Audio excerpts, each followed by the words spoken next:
PGBP का last एक सम हम लोग ट्राई करेंगे, फिर उसके बाद में हम लोग कैपिटल गेन में चल जाएंगे। इलस्ट्रेशन आप लोग का 88, पेज नंबर है आप लोग का 283।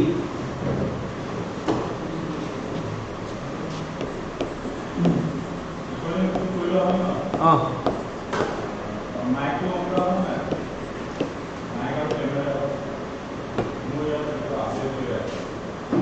ठीक है सर, माइक ऑन है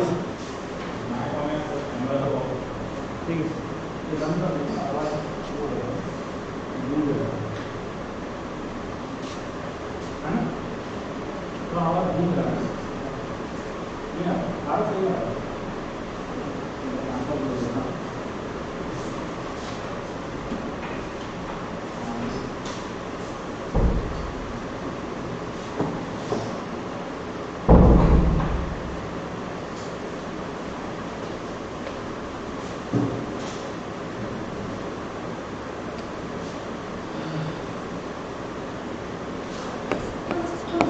प्रॉफिट एंड लॉस किसका दे के रखा है आपका? श्री राज का दे के रखा था,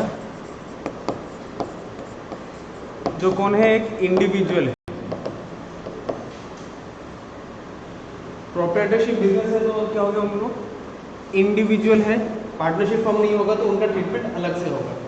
लेकिन अभी उनको क्या बोल के रखा है कि प्रॉफिट एंड लॉस में उनका प्रॉफिट कितना है आपका? 1.5 लाख दे के रखा हुआ है। फिर उसका बाद में आप लोग को बोला है कि एडजस्टमेंट दे के रखा है, इन एडजस्टमेंट को आप लोग को ट्रीट करना है। फिर उसका बाद में आपको निकालना है compute his taxable income from business. अगर बिजनेस से जो भी एक्सपेंसेस डिसअलाउड होगा आपको एड बैक करना है, एक्सपेंसेस अलाउेबल होगा अगर अलाउड नहीं है उसको आपको माइनस करना है। और फिर बाद में आपको अदर इनकम अगर यहाँ पे इंक्लूडेड है, अदर इनकम को भी आपको यहाँ से एक्सक्लूड करना पड़ेगा। फिर उसके बाद में जो भी बचेगा वो आपका क्या हो जाएगा? पीजीबीपी हो जाएगा। तो पहला एडजस्टमेंट में था क्या आपका? Interest on capital. एक प्रोप्राइटरशिप फॉर्म चाहिए। प्रोप्राइटरशिप फॉर्म खुद ही को कैपिटल का क्या दे रहा है? इंटरेस्ट दे रहा है। अगर पार्टनरशिप फॉर्म से आपको इंटरेस्ट ऑन कैपिटल अगर मिलता होता तब आपके लिए ये अलाउड होता, लेकिन सब्जेक्टेड टू 12% था। लेकिन ये पार्टनरशिप फॉर्म नहीं है तो इंटरेस्ट ऑन कैपिटल जो भी आपको मिल रहा है ये आपका डिसअलाउड हो जाएगा। अगर डिसअलाउड होता है तो उसको आपको क्या करना पड़ेगा? फिर से एड बैक करना पड़ेगा। तो यहाँ पे हम लोग क्या करेंगे?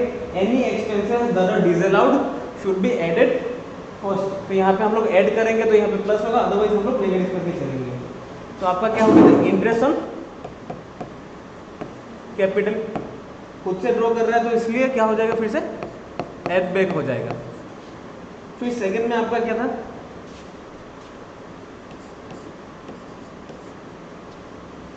Purchase of goods of 12,000। तो उसने क्या किया? अपना भाई से कैश में खरीदा है, कितना? 12,000 का गुड्स खरीदा है, लेकिन उसका मार्केट वैल्यू कितना है? 9,000। भाई है बोल के उसको कितना पैसा रुपया ज्यादा दे दिया कि 3,000 रुपया ले लो, हम इसको खर्चा दिखा देगा, एक्सपेंस हम 3,000 रुपये का खर्चा एक्स्ट्रा दिखा देगा और हमारा इनकम कम हो जाएगा। तो इसमें बोला है कि अगर आपको कोई भी रिलेटिव पर्सन का साथ में आप ट्रांजेक्शन कर रहा है तो आपको उसका मार्केट वैल्यू का ही एक्सपेंसेस अलाउड होगा। आपने जो 12,000 रुपया खर्चा किया है उसका एक्स्ट्रा 3,000 का बेनिफिट नहीं मिलेगा। आपको बेनिफिट कितना का मिलेगा? 9,000 का ही। तो मतलब आपने जो 3,000 रुपये एक्स्ट्रा दिया है वो क्या हो जाएगा? फिर से एड बैक हो जाएगा। Value of goods paid in excess कितना दिया था आपने? 3,000 रुपया एक्स्ट्रा दे के रखा था। सी में है आपका क्या? Penalty paid to government for non filing of GST. आपने अगर कोई भी लॉ को क्या किया है? तोड़ा है और उसका अगेंस्ट में अगर आपको पेनल्टी पड़ता है तो वो क्या हो जाएगा? डिसअलाउड हो जाएगा। तो फिर से आपको यहाँ पे एड बैक करना रहेगा। कितना था पेनल्टी आपका? 5,000 पेनल्टी फॉर जीएसटी। सी का एक रेट है हम लोग का। Interest paid outside India 1,000 without TDS. तो हम लोग ने डिस्कस किया था कि अगर आपने आउटसाइड इंडिया अगर किसी को विदाउट टीडीएस पेमेंट करता है तब आपका 100% एक्सपेंस क्या हो जाएगा, डिसअलाउड हो जाता है। अगर आपने रेसिडेंट को विदाउट टीडीएस कोई भी पेमेंट करता है उसका 30% ही डिसअलाउड होता है। तो यहाँ पे अगर नॉन रेसिडेंट को पेमेंट किया है तो आपका क्या हो जाएगा, 100% डिसअलाउड हो जाएगा। इंटरेस्ट पेड आउटसाइड इंडिया ये आपका 1 लाख था। फिर ई में क्या है, penalty paid to customer for non fulfilment of order within time. आपने कॉन्ट्रैक्ट किया था, पार्ट ए और बी का बीच में कॉन्ट्रैक्ट हुआ था, उस कॉन्ट्रैक्ट में क्या हो गया आपका, आपने कुछ एक वायलेट किया है, लेकिन आपने क्या क्या कॉन्ट्रैक्ट किया, आपने लॉ वायलेट नहीं किया है, आप उस कॉन्ट्रैक्ट को वायलेट किया है, इसीलिए आपको क्या मिल रहा है, पेनल्टी देना पड़ रहा है। और उस पेनल्टी को क्या होगा, आपका डिसअलाउड एक्सपेंस नहीं होगा।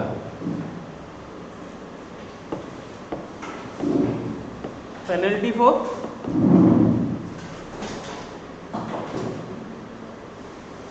नॉन फुलफिलमेंट,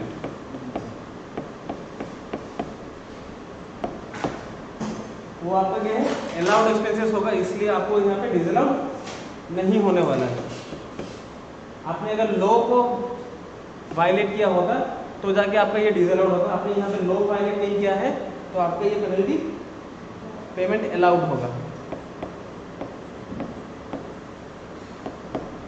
फिर क्या होगा, bad debt of 1 lakh, money has been advance for purchase of building.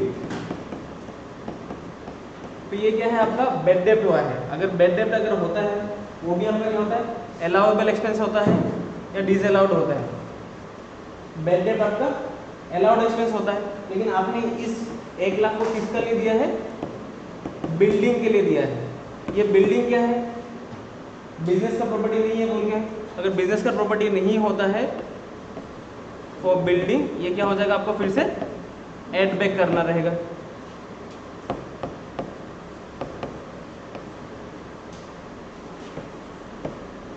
फिर आपका क्या आ जाता है, revenue expenditure on promoting family planning among employees. Family planning के लिए अगर आपने एम्प्लॉयज़ का बीच में अवेयरनेस क्रिएट करने के लिए कोई भी एक्सपेंसेस किया होगा तो वो अलाउड होगा, तो इसमें एडबैक नहीं होने वाला। Premium paid on health of employees 6000 in cash, health insurance in cash. आपको इंश्योरेंस का पेमेंट कैसे करना था, चेक से पेमेंट करना था, आपने कैश से पेमेंट किया है तो ये क्या हो जाएगा, फिर से एड बैक करना रहेगा। फिर आपका आई में क्या है, premium paid on health of relatives. आपने हेल्थ ऑफ रिलेटिव्स में भी अपना एक्सपेंसेस क्लेम कर लिया था, तो इसको हेल्थ इंश्योरेंस रिलेटिव, ये रिलेटिव क्या हो गया, पर्सनल एक्सपेंस हो गया, तो इसको फिर से आपको एड बैक करना रहेगा। आपने इसको चेक में भी पेमेंट किया हो तब भी ये क्या हो जाएगा, आपको एड बैक करना रहेगा। फिर बाद में क्या है, employer contribution to RPF. RPF में अगर आपने कंट्रीब्यूट किया है, पहले वाला क्वेश्चन में क्या था, यूआरपीएफ में अगर आपने कंट्रीब्यूट किया होता तो डिसअलाउड होता, फिर से एड बैक करना होता। आरपीएफ में क्या है, अलाउड है, लेकिन इसका क्या है, 1/2 of the pay amount is paid after due date. Due date का बाद में पेमेंट किया है, लेकिन बिफोर 31 मार्च 2023 का पहले आपने कर दिया। ये क्या होगा, डिसअलाउड कब तक होगा, कि हम लोग ने आगे में डिस्कस किया था कि ड्यू डेट का पहले आपको कंट्रीब्यूशन करना था। लेकिन अगर यहाँ पे 2 टाइप का कंट्रीब्यूशन होता है, एक होता है एम्प्लॉयर से और एक होता है एम्प्लॉई से। अगर आप एम्प्लॉई का पोर्शन काट के रखा है और आपने ड्यू डेट का पहले जमा नहीं किया है, तब जाके ये डिसअलाउड एक्सपेंसेस हो जाएगा। लेकिन एम्प्लॉयर ने ड्यू डेट का बाद में भी किया होगा, लेकिन रिटर्न फाइल करने का लास्ट डेट क्या रहता है आपका, 31 जुलाई और 30 सितंबर। अगर सितंबर का बीच में आपने भी क्या किया, रिटर्न फाइल नहीं किया, आपने क्या कर दिया, इसका पेमेंट नहीं किया है, लेकिन आपने विथ लेट फाइन अपने 31 मार्च का पहले अगर आपने पेमेंट कर दिया तब भी अलाउड होगा। लेकिन किस पोर्शन के लिए, खाली एम्प्लॉयर का पोर्शन के लिए। एम्प्लॉय का पैसा मार के आपने ड्यू डेट का बाद में भी पेमेंट नहीं किया है तो हो जाएगा डिसअलाउड हो जाएगा। अगर एम्प्लॉयर ने आफ्टर ड्यू डेट भी पेमेंट किया है ये पैसा अलाउड होता है, क्योंकि खुद का ही पैसा है, बाद में पेमेंट कर रहा है तो भी प्रॉब्लम नहीं है।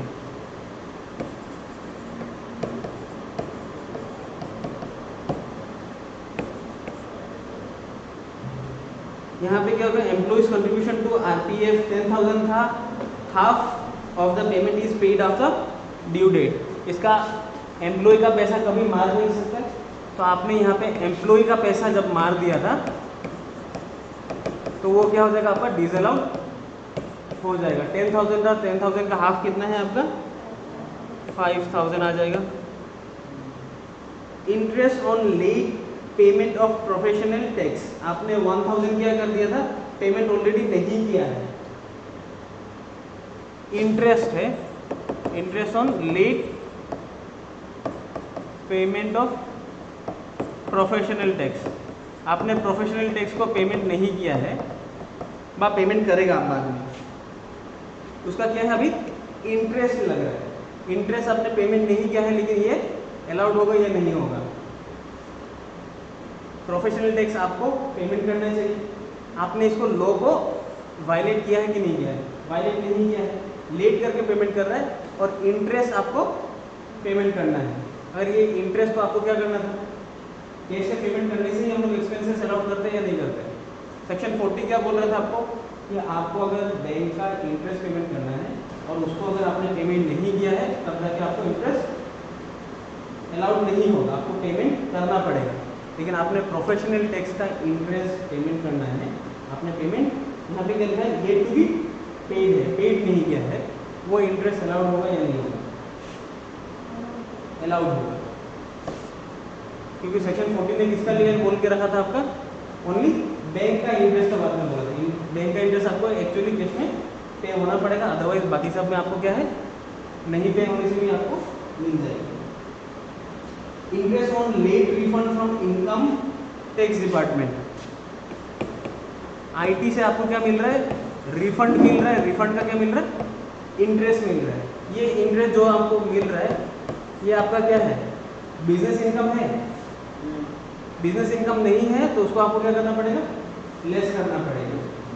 ये क्या हो गया, अदर सोर्सेस, ये IFOS में आ गया आपका, अदर सोर्सेस इनकम है बोल के आपको यहाँ से लेस करना पड़ेगा। फिर बाद में ओ में आ जाते हैं, एन में क्या है,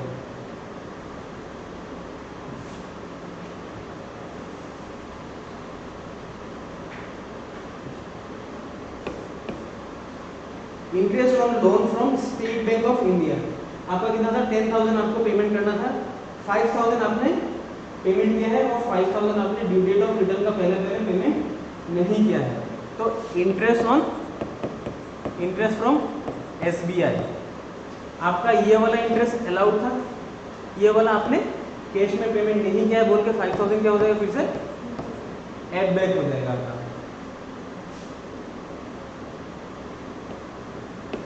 ओ में क्या है आपका, सेल प्रोसीड टू राज, राज कौन है अभी, प्रोपराइटर खुद से था,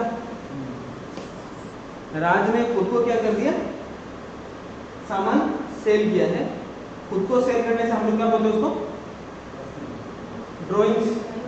ड्राइंग्स होता है।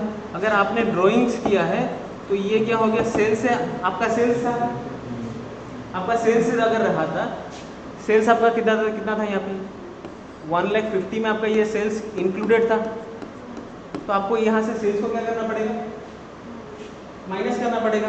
तो आपको यहाँ पे पहले क्या करिए, 10,000 को माइनस करिए कि ये, क्योंकि ये आपका सेल नहीं है,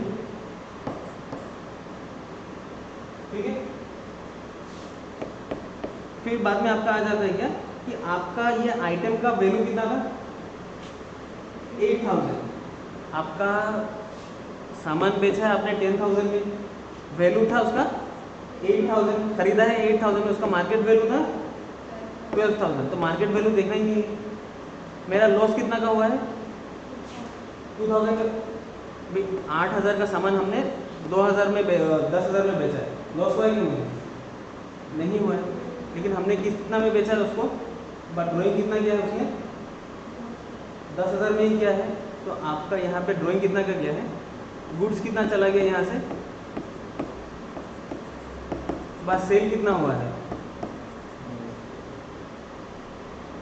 आपने यहाँ पे वैल्यू कितना का ड्राइंग किया है 10,000 का, तो 10,000 तो आपने यहाँ पे एडजस्टमेंट कर दिया है, सेल से हटा दिया है, लेकिन एक्चुअली गुड्स कितना का गया है आपका पास 8,000, तो आपका सेल्स कितना हो जाएगा 8,000 आपको फिर से ऐड करना रहेगा। ये सेल्स नहीं था इसीलिए हम लोग ने फिर से माइनस कर दिया, ये एक्चुअल सेल्स है तो इससे फिर से हम लोग ऐड बैक कर दिया, ठीक है। पी हो गया, फिर उसके बाद में आपका क्या था क्यू, अच्छा पी नहीं हुआ था आपका,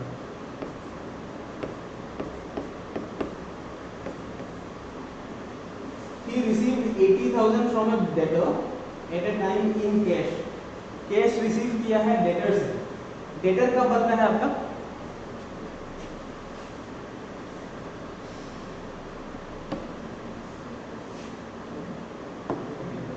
कोई भी एक इंसान आपका डेटर कब बनता है, पहले आपने सेल किया होगा, फिर उसका बाद में अगर उसने पेमेंट नहीं किया था कि वो क्या हो जाएगा आपका डेटर हो जाएगा।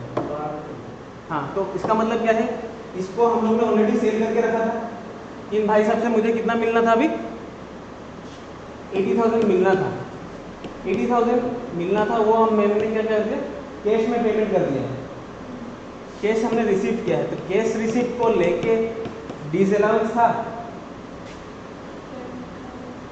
10,000 से, अगर आपका जो भी था 10,000 और 35,000 इन केस ऑफ जीडीए था, वो किसका लिए था, कैश पेमेंट्स में था, कैश रिसीप्ट में कुछ भी नहीं है, तो इसको भी आपको क्या करना है इग्नोर करना है,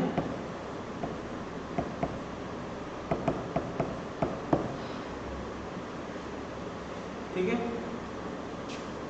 फिर क्यू होगी, क्यू अभी रह गया था, क्यू में क्या है आपका बैड डेब्ट रिकवरी है, रिकवरी ऑफ बैड डेब्ट of ₹10,000 out of which 8,000 was allowed as deduction during assessment year 2018 and 19, तो 18 एंड 19 में क्या है आपका 8,000 का आपने एक्सपेंस क्लेम कर लिया है, अभी आपको कितना मिल रहा है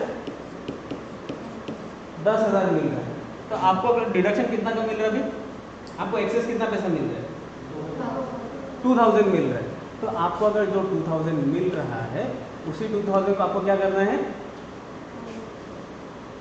माइनस करना है, आपको अगर यहाँ पे 2,000 अगर मिल रहा है, 2,000 जो एक्सेस मिल रहा है, जिस साल में आपको ये 8,000 मिल रहा होगा, पकड़ लीजिए पहले आपने इसका डिडक्शन लिख के रखा है, ये जिस साल में आपको पैसा मिलेगा आपने इसको बैड डेब्ट बोल के 2018-19 में बोल के रखा है, और ये आपका क्या है 2022-23 में पैसा मिल रहा है, तो आपका इनकम में कितना आएगा 8,000 ही आएगा, ठीक है।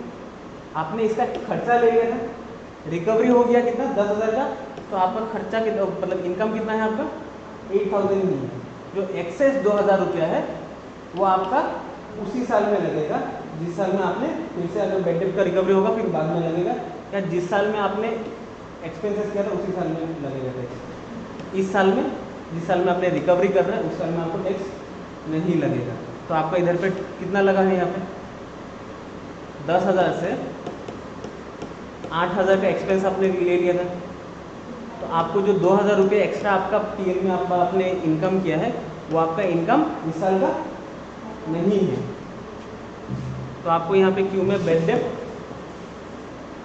Not for this assessment, not for this assessment year 2,000 क्या करना पड़ेगा आपको लेस करना पड़ेगा, क्योंकि आपने 8,000 का एक्सपेंस 2018-19 में किया था, जितना का रिकवरी होगा वो अभी इस साल का इनकम है, एक्सेस जो है वो इस साल का इनकम नहीं है, जो एक्सेस 2,000 रुपया हमने मिला है हमको वो इस साल का इनकम नहीं होगा, उसको आपको हटा के रखना है। फिर बाद में क्या रहेगा आपका आर है, आर में क्या है डेप्रिसिएशन, डेप्रिसिएशन आपने क्लेम नहीं किया था, अकाउंट्स में आपने डेप्रिसिएशन क्लेम नहीं किया था, यहाँ पे आपको डेप्रिसिएशन का डिडक्शन मिलेगा या नहीं मिलेगा, मिलेगा, तो डेप्रिसिएशन को हम लोग को क्या करना पड़ेगा माइनस करना पड़ेगा, कितना माइनस करेंगे हम लोग? 20,000। ठीक है, फिर आप लोग एक बार बुक में देख लीजिए।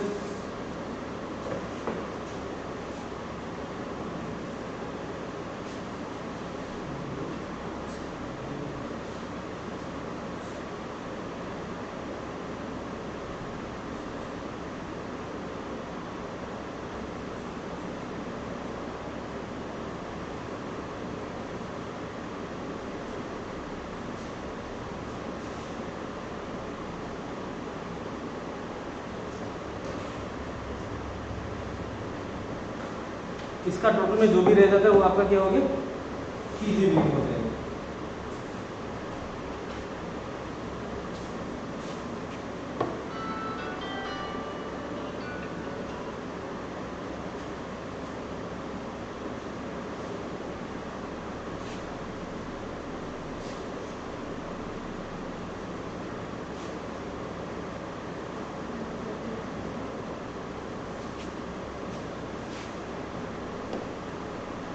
फिर आप लोग आ जाइए कैपिटल गेन में, पेज नंबर 285।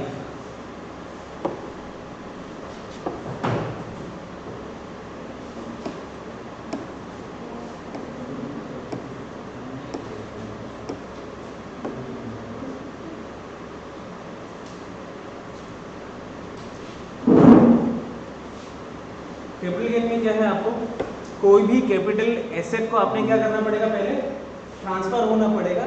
और अगर आपका क्या होता है? प्रॉफिट होता है, तभी जाके आपका क्या होगा? कैपिटल गेन होगा। और लॉस होता है तो आपका तो पता ही है आप लोगों को। तो अगर प्रॉफिट अगर होता है किसका होने से?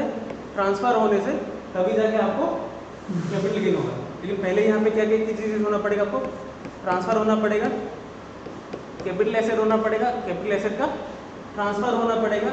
और ये टैक्सेबल कब होगा? In the year of transfer. लेकिन ये चीज़ जो है ये कभी कभी ट्रू नहीं भी हो सकता है। ये कब होता है? कभी कभी in the year of transfer में कैपिटल गेन टैक्स नहीं होके in the year of receipt भी होता है। जब आपने पैसा रिसीव किया होगा तब जाके आपका क्या होगा? कैपिटल गेन होगा। अदरवाइज नॉर्मली क्या होता है? कैपिटल एसेट जब भी आपका ट्रांसफर होगा और अगर उससे आपको क्या मिलता है? प्रॉफिट मिलता है, तभी जाके आपको क्या करना है? कैपिटल एसेट और कैपिटल गेन में आपको टैक्सेशन लगाना है। फिर अभी हम लोग ने पहले पढ़ के आया था कि दो टाइप का एक स्पेशल टैक्स था आपका।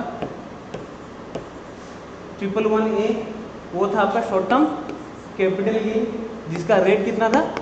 15% of tax on STCG, short term capital gain. अगर आपका क्या होता है? शॉर्ट टर्म कैपिटल गेन होता है तो आपको कितना देना है? 115% देना है अंडर सेक्शन 111A। अभी 111A क्या बोलता है कि आपका अगर कोई भी शेयर्स है, इक्विटी ओरिएंटेड म्यूचुअल फंड है या अदर लिस्टेड सिक्योरिटीज है और आपने उसको सेल किया है with in a short term of period, तब आपको कितना लगेगा? 15% ऑफ टैक्स लगेगा। और उसका अगेंस्ट में आपको कोई भी डिडक्शंस नहीं मिलेगा। फ्लैट कितना लगेगा? 15%। अगर आपका जितना भी डिडक्शन होता है, आपको जितना भी इनकम होता है उसके ऊपर 15% टैक्स लगेगा, डिडक्शन भी आपको नहीं मिलेगा। 112A क्या बोलता है कि आपका अगर कोई भी शेयर्स है, इक्विटी ओरिएंटेड म्यूचुअल फंड है, उसमें अगर आपका क्या होता है? लॉन्ग टर्म कैपिटल गेन होता है, तब आपको टैक्स कितना लगेगा? 10%। लेकिन अगर आपका इनकम 2 लाख है, लॉन्ग टर्म कैपिटल गेन कितना है? 2 लाख है, तो पहला 1 लाख में कोई भी टैक्स नहीं लगेगा। अगर आपका लॉन्ग टर्म कैपिटल गेन 80,000 है तो उसका ऊपर 10% का टैक्स नहीं लगेगा।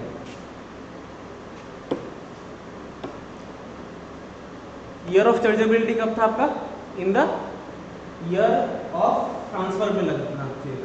तो एक्सेप्शन क्या क्या है कि 45A, 45(2), 45(5), 45(5A बोलता है कि in the year of transfer आपका कैपिटल गेन नहीं होता है।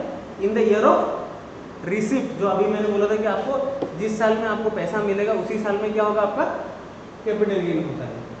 तो ये 4 आपको स्पेसिफिकली याद रखना है कि अगर इन कंडीशन को आपको फुलफिल होता है तो in the year of receipt आपको क्या लगाना है? कैपिटल गेन लगाना है। तो पहला 45(1)(a) क्या बोलता है?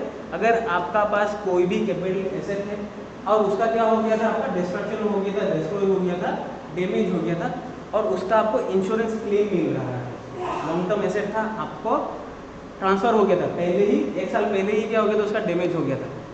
ट्रांसफर तो तभी हो जाना चाहिए था, कैपिटल गेन तभी लगना चाहिए था, लेकिन 45 ये बोलता है जब भी आपको पैसा मिलेगा तभी जाके आपको क्या लगाना है, कैपिटल गेन लगाना है। आपका पास क्या है, कैपिटल एसेट एक है, कैपिटल एसेट को आपने किस में ट्रांसफर किया है, स्टॉक इन ट्रेड में आपने ट्रांसफर कर दिया है। तो जिस साल आप उसको बेचेंगे, बेच के उससे कुछ भी पैसा कमाएंगे, उसी साल को आपको क्या लगाना है, कैपिटल गेन लगाना है।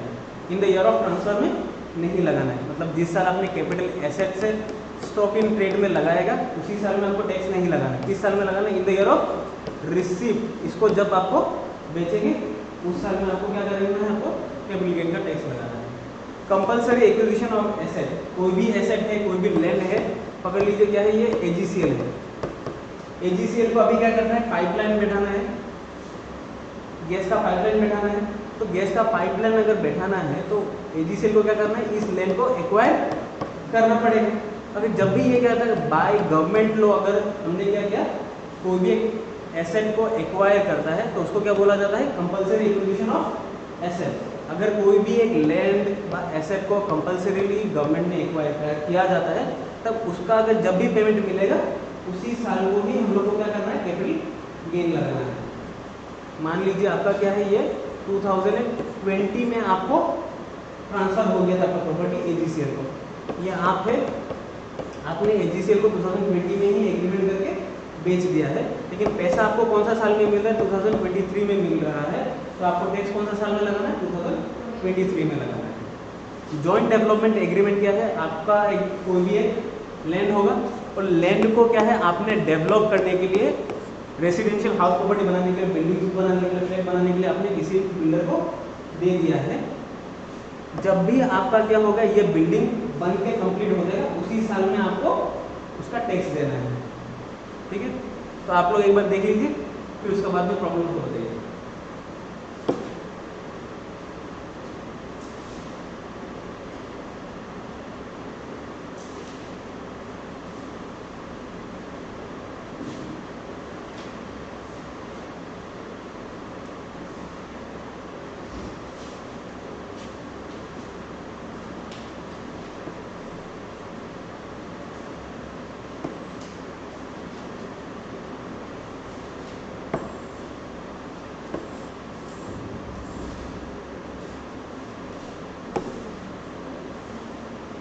अभी हम लोग को क्या पता चला था कि अभी हम लोग को पहला कैपिटल एसेट होना पड़ेगा, सेकंड आपका पास ट्रांसफर होना पड़ेगा, और थर्ड आपका प्रॉफिट या लॉस होना पड़ेगा, तब जाके हम लोग कैपिटल गेन में आते हैं। तो पहला यहाँ पे बात हो गया कि कैपिटल एसेट क्या क्या होता है। कैपिटल एसेट का डेफिनेशन कहाँ पे मिलेगा, सेक्शन 2 में ही मिलता है सबका डेफिनेशन। तो सेक्शन 214 किसको बोलता है, कैपिटल एसेट क्या क्या है और क्या क्या नहीं है। कोई भी अगर आपका पास मूवेबल एसेट है, इमूवेबल एसेट या इनटेंजिबल एसेट है, वो आपका क्या हो जाएगा, कैपिटल एसेट होगा। यहाँ पे आपका आईफोन कैपिटल एसेट होगा, ये क्या है, मूवेबल एसेट है, टेंजिबल एसेट है। आईफोन आपका कैपिटल एसेट होगा या नहीं होगा, होगा या नहीं होगा,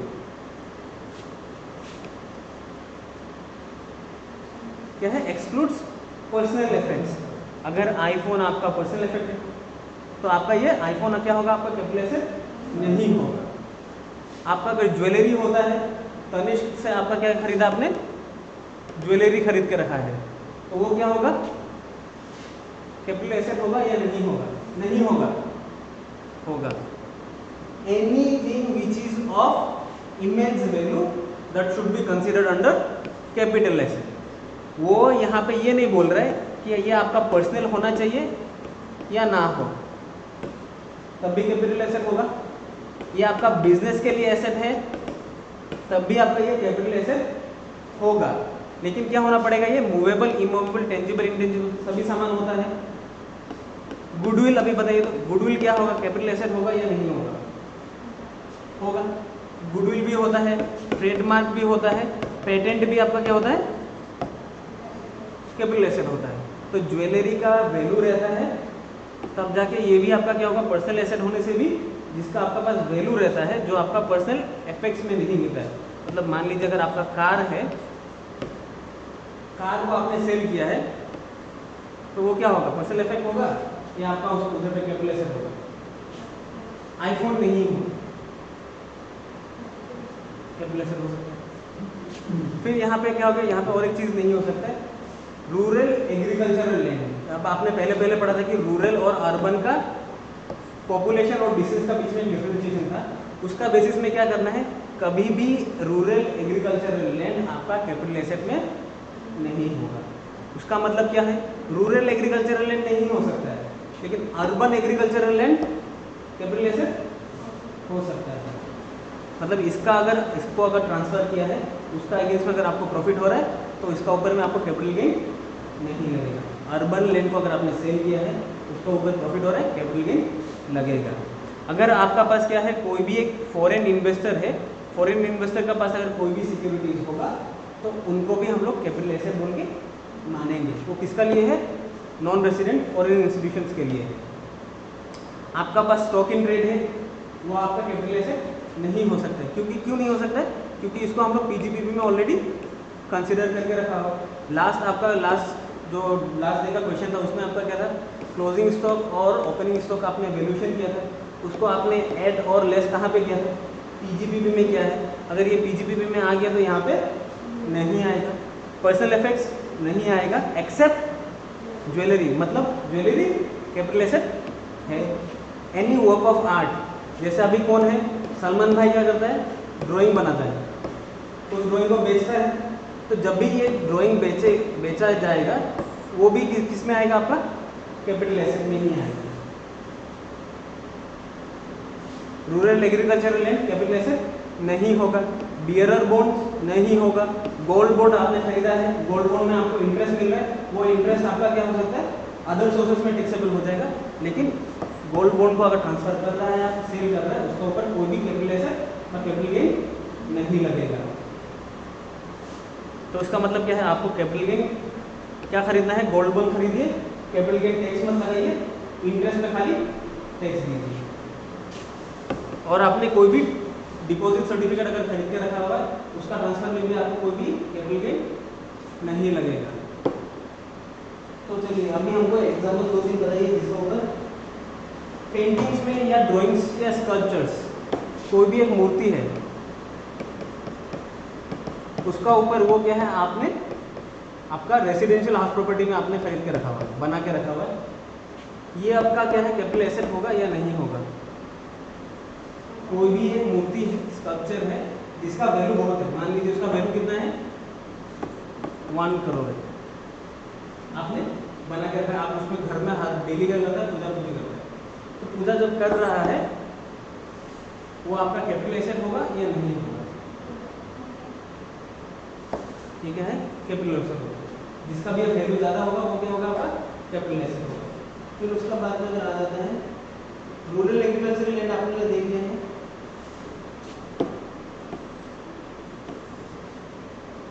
कैपिटल एसेट हो गया पहला। अभी क्या देखना था आपको, ट्रांसफर देखना था कि ट्रांसफर किस किस जगह में होने से ही हम लोग ट्रांसफर बोलते हैं, अदरवाइज हम लोग उसको ट्रांसफर नहीं मानेंगे। पहला, आपने किसी को कुछ एक सामान सेल किया है A to B, वो क्या हो जाएगा, ट्रांसफर होगा। आपने क्या हो गया, बार्टर सिस्टम किया है कि तुम आईफोन 15 दो मुझे, हम क्या दे रहा है आपको, 14 दे रहा है, तो ये क्या हो जाएगा आपका एक्सचेंज भी क्या है, आपका ट्रांसफर ही होगा। रिलिंक्विशमेंट ऑफ एसेट, कोई भी एसेट को आपने छोड़ दिया, उसका ऊपर में राइट आपने छोड़ दिया है, तब भी जाके वो क्या हो जाएगा, ट्रांसफर में इंक्लूड किया जाएगा। फिर बाद में आपका क्या आ जाता है, acquisition of compulsory acquisition by government, जो कि आपने लैंड एसेट को भी मिला था, वो भी क्या होगा, आपका ट्रांसफर में आएगा। जीरो कूपन बॉन्ड का आपका क्या था, आपका मैच्योरिटी हो गया है, आपने रिडम्पशन किया है, तब जब भी जाके उसको क्या माना जाएगा, ट्रांसफर बोल के माना जाएगा। और आपने ट्रांसफर ऑफ प्रॉपर्टी एक्ट में अंडर में क्या कर दिया, आपने कोई भी एक कॉन्ट्रैक्ट किया था कि हम ये काम करेगा तो मुझे ये चीज़ ट्रांसफर हो जाएगा, इसका टाइटल मेरा पास आ जाएगा। तब भी क्या होगा, अंडर प्रॉपर्टी एक्ट, अगर आपका अंडर एक कॉन्ट्रैक्ट आपका पास कोई भी एसेट ट्रांसफर होता है, तो आपको मिलता है, वो क्या हो जाएगा, ट्रांसफर होकर माना जाएगा। और कैपिटल एसेट टू स्टॉक, आपने अभी भी पढ़ा था कि कैपिटल एसेट से स्टॉक को ट्रांसफर होता है तो आपको क्या होना पड़ेगा, कैपिटल एसेट होना चाहिए। तो इसमें भी क्या होगा, आपका ट्रांसफर हो जाएगा। तो यहाँ पे आपको क्या है, अगर आपको गिफ्ट मिलता है आपका पेरेंट्स से तो ये क्या ट्रांसफर होगा, नहीं हो सकता है। फिर बाद में क्या है, आपका पार्टनरशिप फॉर्म था, क्या है आपका पार्टनरशिप फॉर्म है। पार्टनरशिप फॉर्म को आपने कंपनी में कन्वर्ट किया है। पहले क्या था आपका पास, पार्टनरशिप फॉर्म था और उसी पार्टनरशिप फॉर्म को आपने कहाँ पे कन्वर्ट किया है, कंपनी में ला दिया है। तो एंटिटी चेंज हुआ है, पेन भी आपका चेंज हुआ है। तो इसको हम लोग क्या बोलेंगे कि ट्रांसफर बोल के माना जाएगा या नहीं माना जाएगा। ये चीज़ कौन बोलता है, सेक्शन 47 बोलता है आपको।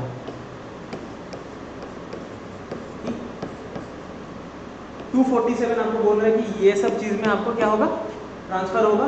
और सेक्शन 47 बोलता है कि ये सब चीज़ में आपको कोई भी ट्रांसफर नहीं हो सकता, भले ही क्या हो, एसेट एक जगह से दूसरा जगह में चला जाए।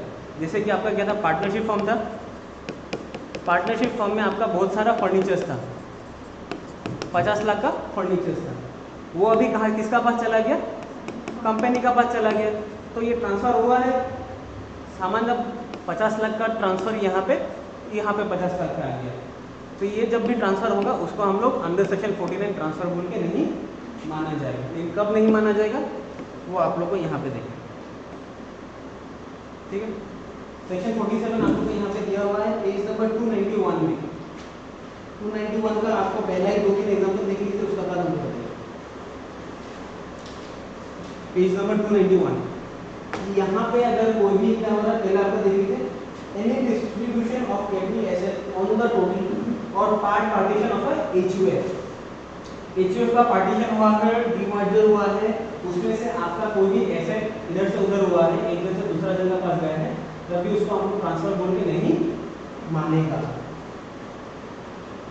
फिर होल्डिंग कंपनी से कोई भी एक सब्सिडियरी कंपनी का पास सामान जा रहा है, तब भी हम लोग उसको नहीं मानेगा। लेकिन होल्डिंग कंपनी सब्सिडियरी कंपनी कैसा होना पड़ेगा, 100% सब्सिडियरी कंपनी होना पड़ेगा, तभी जाके उन दोनों का बीच का ट्रांसफर को हम ट्रांसफर नहीं मानेंगे। अदरवाइज हम ट्रांसफर मान सकते हैं, ठीक है। ये सब चीज़ आप लोग को देखना है। फिर उसका बाद में हम लोग आ जाते हैं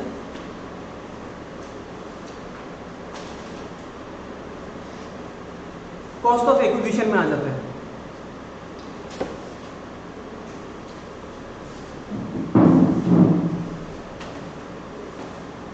सेक्शन 47 आपने देख लिया। सेक्शन 48 में क्या है, कंप्यूटेशन ऑफ कैपिटल गेन। ठीक है, आपको कंप्यूटेशन कैसे करना है। पहला बात क्या है, आपको कोई भी ट्रांसफर होने का बाद में आपको क्या मिलता है, कैपिटल गेन होता है। अगर आपने कोई भी एक एसेट को ट्रांसफर किया है तो आपको क्या मिलेगा, पैसा मिलेगा। तो उसको हम लोग क्या बोला जाता है, सेल कंसिडरेशन। जो भी पैसा मिलेगा उसको आपको पहले लेना है। फिर उसका बाद में आपको क्या माइनस करना है, एक्सपेंसेस ऑन ट्रांसफर। उस चीज़ को ट्रांसफर करने के लिए अगर आपको कुछ भी खर्चा पड़ रहा है उसको पहले माइनस करिए। उसका बाद में जो रह जाता है वो आपका क्या हो जाता है, नेट सेल कंसिडरेशन। ये gross minus expenses is your net sale consideration. फिर वहां से आपको दो चीज माइनस करना होता है, जो कि होता है कॉस्ट ऑफ एक्विजिशन और cost of improvement. Cost of acquisition मतलब क्या है कि आपने इस सामान को कितना में खरीदा था। पकड़ लीजिए ये आपका कितना है, 10 लाख का सामान है। 10 लाख का सामान पर कैपिटल एसेट को आपने सेल करने के लिए आपका पास 5,000 रुपये का खर्चा हुआ है, तो आपका पास कितना रह गया, 99,500 रह गया। फिर उसके बाद में आपका पास क्या रहता है, कॉस्ट ऑफ एक्विजिशन। आपने इस सामान को तो खरीदा होगा, कितना में खरीदा था, 7 लाख में, तो 7 लाख को आपको माइनस करना है। उसको अगर इम्प्रूव करने के लिए, उसका हेल्थ को मेंटेन करने के लिए, उसको बाउंड्री देने के लिए अगर कुछ भी आपने खर्चा किया है, कॉस्ट ऑफ इम्प्रूवमेंट में भी आपने मान लीजिए खर्चा किया है, तो उसमें भी आपको ले लेना है। उसका बाद में आपको इन दोनों को लेस करना है, जो भी रह जाता है वो क्या होगा, आपका कैपिटल गेन हो जाएगा। फिर उसका बाद में ये लॉन्ग टर्म होगा या शॉर्ट टर्म होगा, वो किसका ऊपर डिपेंड करेगा, पीरियड ऑफ होल्डिंग के ऊपर डिपेंड करेगा। कि आपने कोई भी एसेट को अगर 12 मंथ से ज़्यादा होल्ड किया है तो जाके वो आपका क्या हो सकता है, लॉन्ग टर्म कैपिटल गेन हो सकता है, otherwise short term capital gain हो सकता है। लेकिन उसमें भी क्या है, आपका दो टाइप का है। कोई एसेट आपको 12 मंथ होल्ड करने से आपका लॉन्ग टर्म कैपिटल गेन हो सकता है, कोई एसेट को 24 मंथ होल्ड करना पड़ेगा और किसी को आपको 36 मंथ होल्ड करना पड़ेगा, तभी जाके आपको लॉन्ग टर्म कैपिटल गेन हो सकता है। तो आपका लॉन्ग टर्म कैपिटल गेन का भी डेफिनेशन अलग अलग है for different type of assets. तो ये सब चीज़ हो गई। फिर उसका बाद अभी हम लोग को देखना है कि अभी हम लोग को कॉस्ट ऑफ एक्विजिशन देखना है। नेट सेल कंसिडरेशन क्यों नहीं देख रहा है, बात सेल कंसिडरेशन क्यों नहीं देख रहा है, क्योंकि वो तो एग्जाम्पल में दे देगा भाई, आपको क्वेश्चन में नहीं देगा कि कितना पैसा आपको मिला है, उसका हम लोग को कुछ देखना नहीं है। आपको देखना क्या है, अभी कॉस्ट ऑफ एक्विजिशन देखना है कि आपको कितना में मिला था। अगर आपका पास डायरेक्ट ओनरशिप है, मतलब क्या है, ये लैंड है, इस लैंड का मालिक कौन है, आप है, तो आप क्या है, इसका डायरेक्ट ओनरशिप है, डायरेक्ट मालिक होगा तो आपने इसको कितना में खरीदा था, वो आपका क्या है, कॉस्ट ऑफ एक्विजिशन होगा। अगर आप इनडायरेक्ट ओनर है, मतलब क्या है, आपने नहीं खरीदा है, आपका फादर खरीद के रखा था और ये चीज़ आपको बाद में मिला है, तब भी क्या होना पड़ेगा, cost to the previous owner. Previous owner ने कितना में खरीदा था उसको आपको क्या पकड़ना है, कॉस्ट ऑफ एक्विजिशन बोल के पकड़ना है। तो यहाँ पे क्या है, acquired in any 3 mention method से, अगर आपको क्या है, first cost to the previous owner पकड़ना है,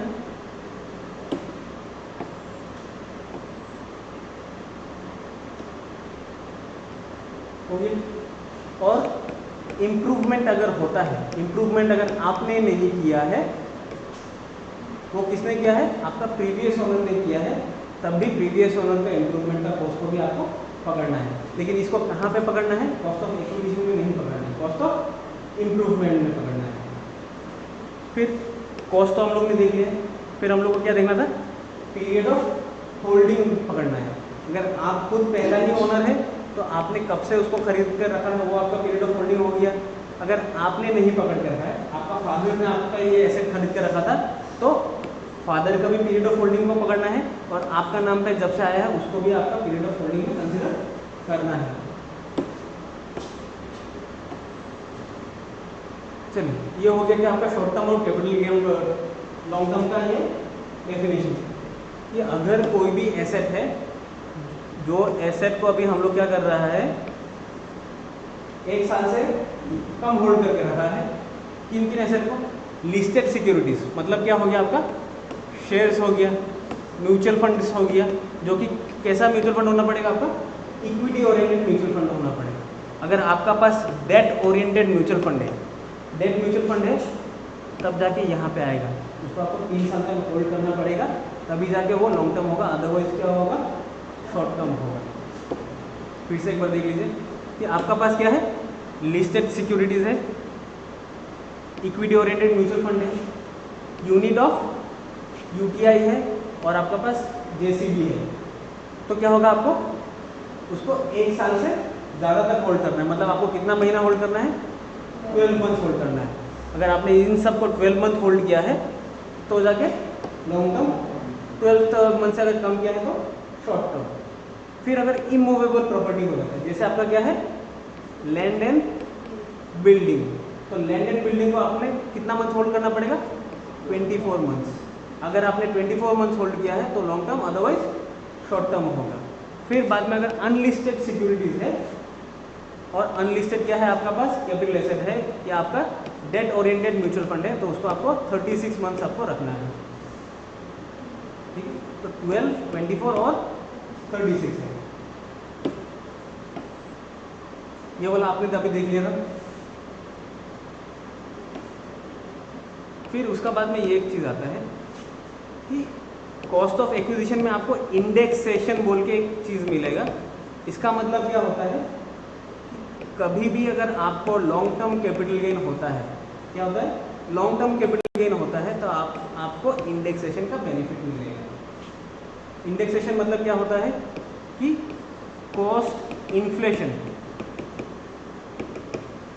आपने पहले पाव भाजी कितना में खरीदा था, पकड़ लीजिए 5 रुपया में, अभी पाव भाजी को कितना में खरीदना पड़ रहा है, ये पाव भाजी 5 रुपये कब मिलता था? 1990s में पकड़ लीजिए मिल रहा है आपको, लेकिन अभी उसी पाव भाजी का दाम कितना है? तो अगर आपने कोई भी एक लैंड को अगर 1 लाख रुपये में पहले खरीद के रखा था, उसका भी कॉस्ट कितना होगा वो निकालना पड़ेगा। उसी को हम लोग बोलते हैं क्या? इंडेक्सेशन। मान लीजिए आपने कोई भी एक लैंड बेचा है जिसका वैल्यू कितना है? 10 लाख रुपये है, लेकिन उसको आपने एक्वायर कितना में खरीदा था? 1 लाख में। आपको कितना का कैपिटल गेन हो रहा है? 9 लाख का। ये है आपका विदाउट इंडेक्सेशन बेनिफिट। ठीक है, सेम चीज आपने 10 लाख मिला है आपको। इंडेक्सेशन बेनिफिट क्या बोलता है कि आपने 1 लाख का सामान अगर अभी खरीदा होगा तो अभी आपका वैल्यू निकलता है 7 लाख। ठीक है, वो चार्ट आपका मिलेगा, वो आपको हम बताएगा। तो उसका अभी वैल्यू कितना है? 1 लाख का जो प्रॉपर्टी आपने पहले खरीदा था, इसका अभी का वैल्यू कितना है? 7 लाख। तो आपका कैपिटल गेन कितना पड़ा? 3 लाख। तो इंडेक्सेशन यही बोलता है कि आपको बेनिफिट भी दे देता है कि आपका कैपिटल गेन कम करे, लेकिन कब मिलेगा ये? जब आपका लॉन्ग टर्म कैपिटल गेन हो। अगर आपका लॉन्ग टर्म कैपिटल गेन नहीं हो तो आपको इंडेक्सेशन या इन्फ्लेशन का कोई भी बेनिफिट नहीं मिलेगा।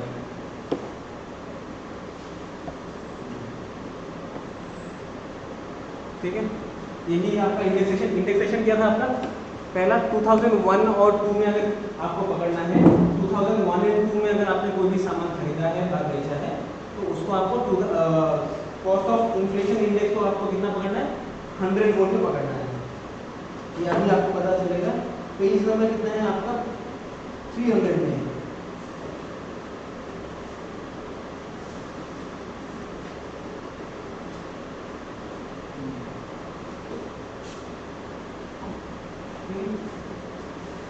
कॉस्ट इन्फ्लेशन इंडेक्स क्या बोला है कि in relation to a previous year which means index as the central government may having regard to 75% of ये कुछ ज्यादा। ठीक, तो यहाँ पे आपको मान के चल रहे हैं कि अगर मेरा पहले का कॉस्ट कितना था उसका अभी का वैल्यू निकालना है, तभी जाके हम लोग को क्या मिलना चाहिए? इंडेक्सेशन मिलना चाहिए। लेकिन इंडेक्सेशन कब मिलेगा? जब हमको लॉन्ग टर्म कैपिटल गेन या लॉस होगा, तभी जाके हमको पकड़ना पड़ेगा। CII ऑफ फाइनेंशियल ईयर 22-23 आपका कितना है? 331। ये चीज़ आपको, ये दो चीज़ आपको याद रखना है। कभी कभी एग्जाम में ये दो चीज़ नहीं भी दे सकता, लेकिन अदरवाइज नॉर्मली CII का टेबल आपको दे देता है। 22-23 आपको 331 है, ये याद रखना है। और 2001 आपका क्या है? 100 है। तो आपको यहाँ पे देखना है 2001 का पहले का अगर कोई भी कॉस्ट इन्फ्लेशन इंडेक्स नहीं दिया है, अगर मतलब आपने 2000 या 2001 में अगर कोई भी एक चीज़ एसेट खरीदा है, अगर उसका कॉस्ट ऑफ एक्विजिशन निकालना है तब आपको क्या निकालना पड़ेगा? एक्चुअल कॉस्ट और fair market value as on 2001 and 2 whichever is higher बोल के मान के चलना पड़ेगा। जो भी हायर होगा उसी को ही आपको कॉस्ट ऑफ एक्विजिशन लेके चलना पड़ेगा।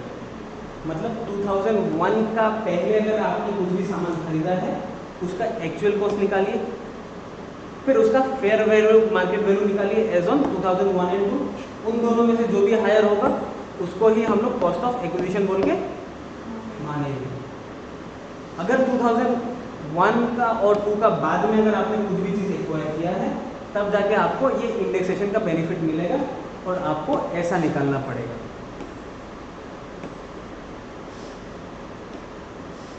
ठीक है,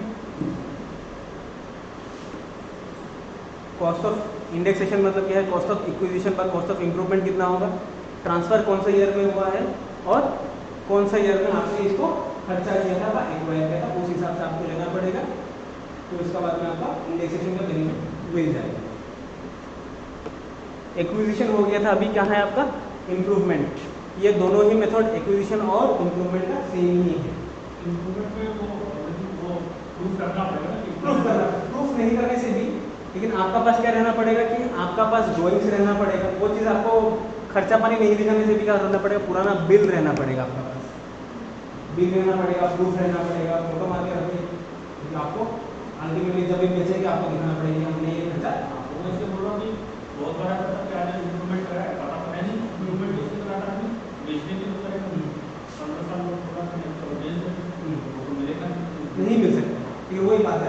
प्रूफ करना पड़ेगा किसी का सर्विस, अदरवाइज ये भी आपको नहीं मिल सकता है। लेकिन गवर्नमेंट क्या है, इनकम टैक्स रिटर्न में कभी भी आपका पास खाली इम्प्रूवमेंट का कॉस्ट मांगता है, कितना भी हुआ है वो कॉस्ट मांग के देता है, प्रूफ मांगता नहीं है। प्रूफ कब मांगेगा, जब आपका असेसिंग ऑफिसर ने आपका रिटर्न को आपको असेस किया है, बस उसने प्रोसेस करने टाइम में देखा है, स्क्रूटनी में आपका फंस सकता है कि उसने देखा है यार ये इसका तो कैपिटल गेन कम दिखा है, तो ज़्यादा होना चाहिए था, इस एरिया में तो कैपिटल गेन ज़्यादा होना चाहिए था, भाई साहब ने कम दिखा है, तो आपको क्वेश्चन कर सकता है।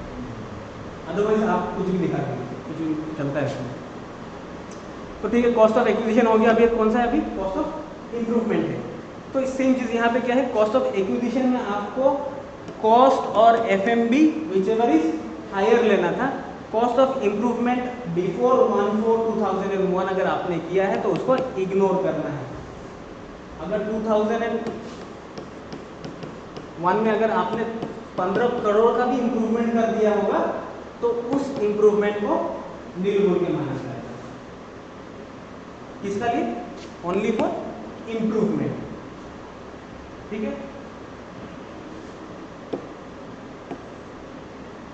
ये आपका क्या था, लॉन्ग टर्म कैपिटल गेन का आपका रेट है। स्पेसिफाइड आपका क्या क्या रेट था, लॉन्ग टर्म कैपिटल गेन में नॉर्मली आपको क्या लेना चाहिए, इंडेक्सेशन अगर है तब जाके आपको 20% का मिलेगा। अगर आप इंडेक्सेशन का बेनिफिट नहीं ले रहा है, क्योंकि आपको 7 और 2 का भी जो डिफरेंस निकला है, 7 में अगर इंडेक्सेशन का बेनिफिट नहीं ले रहा है तब भी आपको ज़्यादा टैक्स देना पड़ता है। इंडेक्सेशन का बेनिफिट ले रहा है तो 20% टैक्स देना पड़ेगा। और अगर 1/1 होता है अप टू 1 लाख कुछ भी टैक्स नहीं, उसका ऊपर में आपको 10% का टैक्स देना पड़ेगा। ये किसका दिया, लिस्टेड सिक्योरिटीज का लिया। अदरवाइज आपको कितना है, 20% ही देना पड़ेगा। और इसमें कितना है, 15% 1/1 इसका लिया था। फिर बाद में अदरवाइज आपको कितना है, स्लैब रेट में जाना पड़ेगा। स्लैब रेट कौन सा था आपका, 5, 20, 30, उसका बेसिस में आपको जाना पड़ेगा।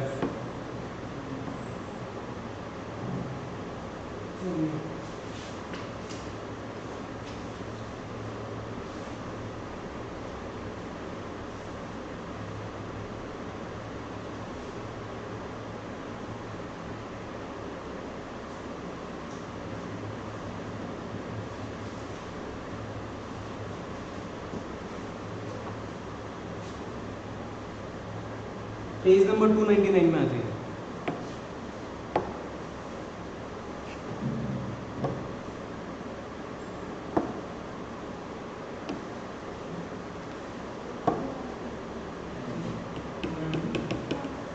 एग्जाम्पल कौन सा, 17 है। मिस्टर दिवेश ने क्या क्या खरीदा है, गोल्ड रिंग एक खरीदा है। कब खरीदा है आपका, 17/8/21 में खरीदा है, जिसका वैल्यू कितना है आपका, 20,000 है, ठीक है। तो फिर बाद में क्या है, ऑन 1/5/22 ही हैज शोन क्या है, ए डायमंड इन कॉस्टिंग। तो उसका ऊपर आपने क्या लगाया, फिर से उसका इंप्रूवमेंट किया है, तो उसमें आपको कितना खर्चा पड़ा है, 25,000। ये 25,000 का इंप्रूवमेंट पर डायमंड जो लगाया, आप कब लगाया है, 1/5/2022 को लगाया है। फिर उसका बाद में 1/8/2022 को उसने क्या कर दिया, 80,000 का उसने सेल कर दिया है। और उसको सेल करने का टाइम में ब्रोकरेज का फीस कितना पड़ा था, 5,000 का पड़ा था। तो पहले आपको क्या निकालना है, कंप्यूटेशन निकालना है। पहले आपको सेल कंसिडरेशन, तो सेल कंसिडरेशन कितना है आपका, 80,000 है। फिर हम लोग को लेस क्या करना था, एक्सपेंसेस ऑन ट्रांसफर। ट्रांसफर कितना हुआ आपका, 5,000। फिर उसका बाद में आपका क्या निकल रहा था, नेट सेल कंसिडरेशन निकल रहा था। नेट सेल कितना निकला, ये आपका इधर है। फिर आपका क्या था, cost of acquisition and cost of improvement. Acquisition आपने कितना में खरीदा था, 20,000 में, और आपने इम्प्रूवमेंट कितना में खरीदा है, 25,000। टोटल आपका कितना हो गया, 45,000। जो रह गया वो आपका क्या है, कैपिटल गेन। लेकिन ये कैपिटल गेन क्या होगा, लॉन्ग टर्म होगा या शॉर्ट टर्म होगा, ये डिसाइड क्या करना था। पहला था आपका 12 months, 24 months and 36 months. 12 months किस का लिए था, listed shares, capital gain, mutual fund, वो सब आपका लिए, इसका लिए था। ये सब में आता है, गोल्डन रीप इसमें नहीं आता है। 24 मंथ्स आपका immovable property and listed unlisted shares का इसमें आता है, नहीं आता है। इसमें आएगा 36 मंथ्स अदर कैपिटल एसेट इधर पे आएगा। तो उसका मतलब क्या है, आपको कितना दिन होल्ड करना चाहिए था इसको? 3 साल होल्ड करना था। आपने 3 साल होल्ड किया है इसको? नहीं किया है, तो आपका उस पर क्या लगेगा? Short term capital gain. ठीक है,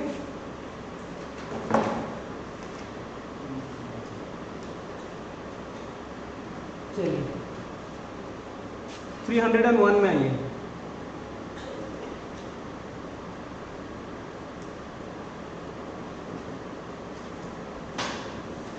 पेज नंबर 301, इलास्ट्रेशन 89 है। इसमें क्या है, आपको 23 दिसंबर 22 में रजत भाई साहब ने कितना खरीदा? 500 ग्राम्स ऑफ गोल्ड खरीदा है, और जिसका सेल कंसिडरेशन कितना है? 13,50,000 आया है। ये आपको डायरेक्ट क्या कर दिया? सेल का डेट दे दिया था। ये है सोल्ड किया था इतना में। खरीदा कब है? He had acquired this gold on 20 अगस्त 2000। अभी इसको हम लोग क्या करना है? कॉस्ट ऑफ एक्विजिशन में पकड़ना है, क्योंकि ये क्या है? 1/4/2001 का पहले का बात बोल दिया है। इसको अभी हम लोग कहाँ पे देना पड़ेगा? कॉस्ट ऑफ एक्विजिशन के लिए देखना पड़ेगा। ये हम लोग बाद में देखेंगे कि अभी आपका क्या है? 20 अगस्त 2000 में आपने कितना में खरीदा था इसको? 4000 में, और 4 लाख में खरीदा है। फिर आपका फेयर मार्केट वैल्यू पकड़ना पड़ेगा। FMV एज ऑन 1/4/2001 कितना है? 3,60,000। ठीक है, अभी कॉस्ट ऑफ एक्विजिशन क्या बोला है कि अगर आप 1/4/2001 का पहले कोई भी कैपिटल एसेट को अगर लिया है, तब जाके हम लोग को फेयर मार्केट वैल्यू और cost of acquisition whichever is higher को लेके चलना है। पहले आपका सेल कंसिडरेशन कितना है? 1350 लेस आपका क्या है? एक्सपेंसेस ऑन ट्रांसफर कितना है आपका? कुछ है? नहीं है। फिर बाद में आपका क्या आ जाता है? नेट सेल कंसिडरेशन कितना है आपका? Cost of acquisition whichever is higher. यहाँ पे दोनों में से हायर कौन है? 4 लाख। तो आपका कॉस्ट ऑफ एक्विजिशन कितना मानेगा हम लोग? 4 लाख बोल के मानेगा। लेकिन यहाँ पे एक बात क्या हो जाता है कि आपका यहाँ पे फिर से टाइम पीरियड देखना पड़ेगा, पीरियड ऑफ होल्डिंग देखना पड़ेगा, पीरियड ऑफ होल्डिंग देखना पड़ेगा। पीरियड ऑफ होल्डिंग इसलिए देखना है कि ये शॉर्ट टर्म कैपिटल गेन है या लॉन्ग टर्म है। यहाँ पे आप पीरियड ऑफ होल्डिंग देखिए, 2000 से हम 2022 तक, मतलब लगभग हम 22 साल इसको होल्ड किया है। तो ये मेरा क्या हो गया? लॉन्ग टर्म कैपिटल गेन हो गया। अगर लॉन्ग टर्म कैपिटल गेन होता है, मुझे क्या मिलना चाहिए? इंडेक्सेशन का बेनिफिट मिलना चाहिए। अगर इंडेक्सेशन का बेनिफिट लेता है तो मुझे 20% का टैक्स लगता है। 20% या 10% का? 10%। विदाउट आपका क्या मिलेगा? 20% का टैक्स लगता है। तो यहाँ पे आपको क्या है? 4 लाख है। 4 लाख का आपको क्या है? कॉस्ट ऑफ एक्विजिशन कुछ है? कॉस्ट ऑफ एक्विजिशन का आपको इंडेक्सेशन बेनिफिट मिलना चाहिए। तो इंडेक्सेशन बेनिफिट क्या होगा? इसको 100 बोल के मानेंगे, क्योंकि उसका हम लोग खरीदा कब है? 2000 को। 2000 का तो कोई CII का इंडेक्स है ही नहीं, तो उसको हम लोग बेस इंडेक्स कितना है? 100 है। 100 का वैल्यू उसको लेंगे। ये किसका है? CII of 2001 and 2। Year of transfer कौन सा है आपका? 21, 22 या 22, 23? 22, 23 है। तो CII ऑफ 22, 23 कितना था आपका? 331। इसको आप निकालिए, कितना निकल रहा है आपका? 4 lakh divided bye 100 into 331 is your cost of acquisition. 1324,000। तो 1324 मतलब आपका पास कितना रहेगा? 26,000 का क्या है? Long term capital gain. ये किसका लिए? ये चीज बेनिफिट किसका लिए मिला है आपको? इंडेक्सेशन का बेनिफिट मिला है। 4 लाख का जो वैल्यू था उसका अभी का वैल्यू कितना होगा? आपने निकाला है। वो किसका बेनिफिट के लिए है? इंडेक्सेशन के लिए बेनिफिट मिला है। अगर आपको इंडेक्सेशन नहीं मिलता तो आपको टैक्स भी ज़्यादा देना पड़ता।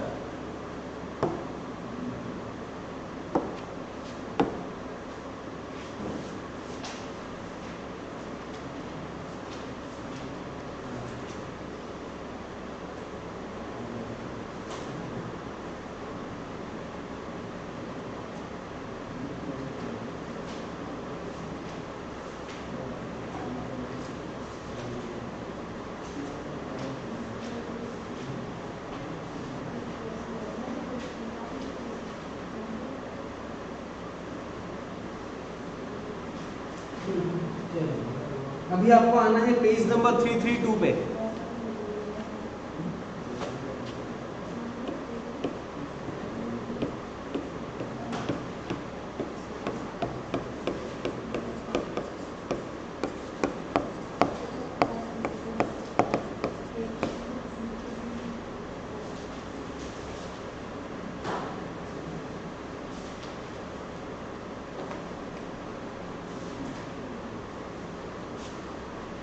टू क्या बोलता है? Slump sale. स्लम सेल क्या मतलब है?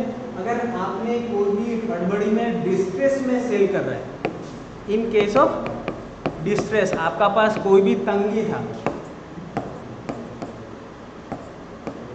पैसा वैसा नहीं था आपका पास, स्पेलिंग गलत होने से भी छोड़ दीजिए, फिर क्या है, यहाँ पे आपको डिस्ट्रेस था, आपका पास पैसा वैसा कम था, तब आपने क्या कर दिया कि स्लम सेल, हम पूरी कंपनी को ही बेच देंगे, तो उसको क्या बोला जाता है? Slump sale. अगर आपने पूरी कंपनी या आपका पास कोई भी एक पार्टनरशिप फर्म था, आपका पास पैसा नहीं है, आपने क्या कर दिया? इसको सेल कर देते हैं। अगर आपने अभी भी सुना होगा अदानी ने क्या किया था कि कोई एक सीमेंट फैक्ट्री को एक्वायर किया था, तो उसको सीमेंट फैक्ट्री का मालिक का क्या था? पैसा का तंगी था, उसने इस पूरी सेल को क्या कर दिया? एज ए स्लम सेल दिखा के बिक्री कर दिया। हो सकता है, नहीं भी कर सकता है, लेकिन नॉर्मली ऐसा ही स्लम सेल होता है। ठीक है, तो स्लम सेल में क्या होता है? आपने अगर पूरा कंपनी को अगर बेचा है, तब जाके उसका ऊपर आपको क्या लगता है? कैपिटल गेन लगेगा। कैपिटल गेन क्या लगेगा? आपको इंडेक्सेशन का बेनिफिट कभी भी नहीं मिलेगा, इंडेक्सेशन का बेनिफिट नहीं मिलेगा। लेकिन यहाँ पे क्या है? आपको यहाँ पे सेल कंसिडरेशन क्या होना पड़ेगा? जो भी पैसा मिल रहा है वो आपका क्या हो जाएगा? सेल कंसिडरेशन होगा। ठीक है, आपको इलस्ट्रेशन नंबर 103 में आना है अभी, उसमें हम क्या देखेंगे? स्लम सेल देखेंगे कि एक्स लिमिटेड का पास क्या था? बहुत सारा बिजनेसेस था, और फाइनेंशियल ईयर 22-23 में भाई साहब ने क्या कर दिया?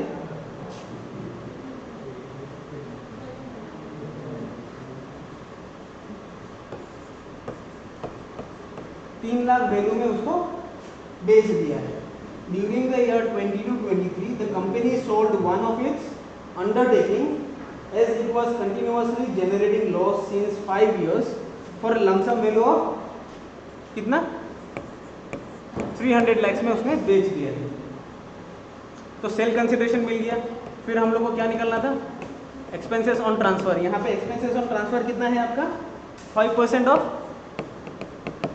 Capital gain. तो यहाँ पे आपका कितना है? 5% ऑफ 300 lakhs कितना होगा?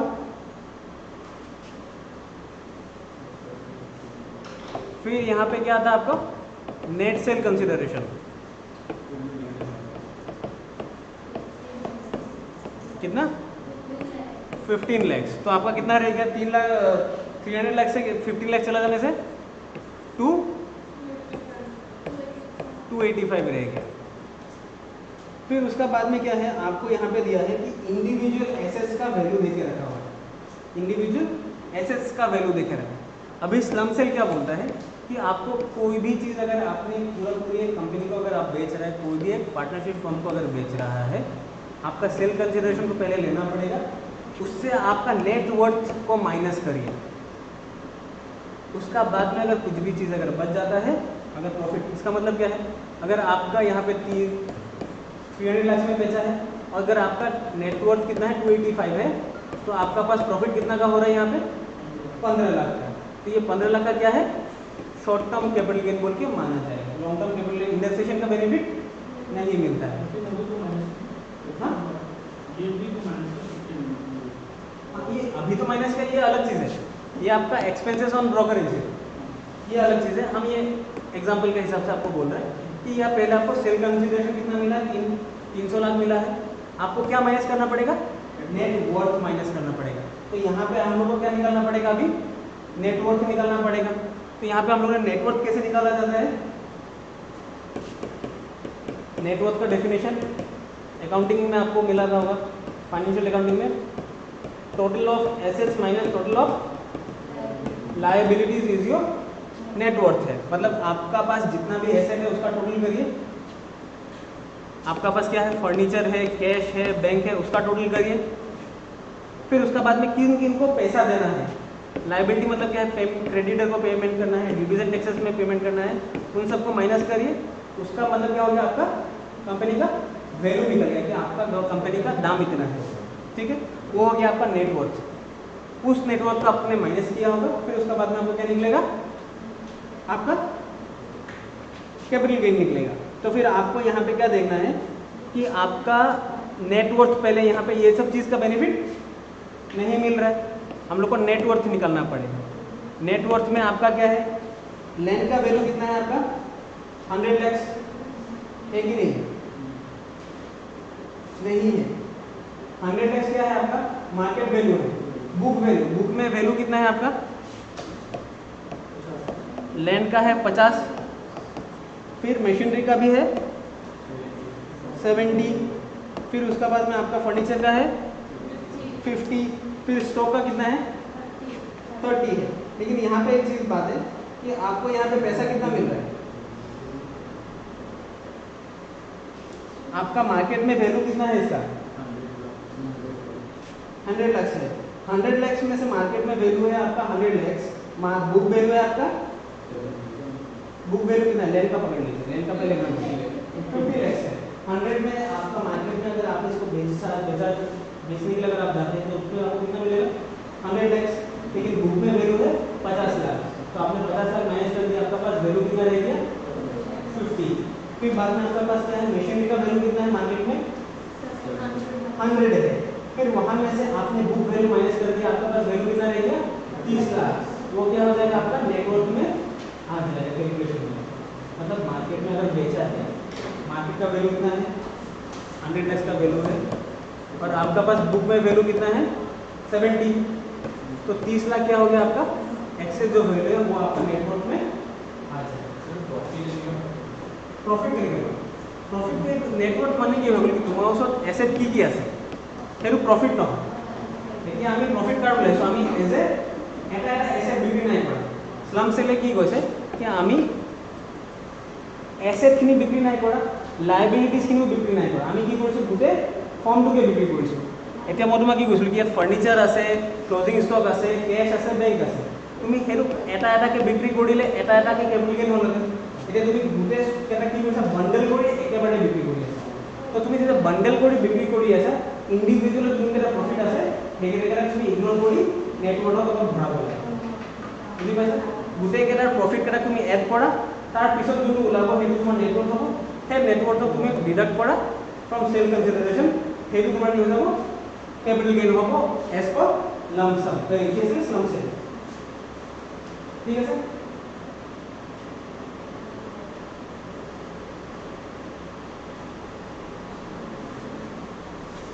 तो यहाँ पे आप लोग क्या कहते हैं,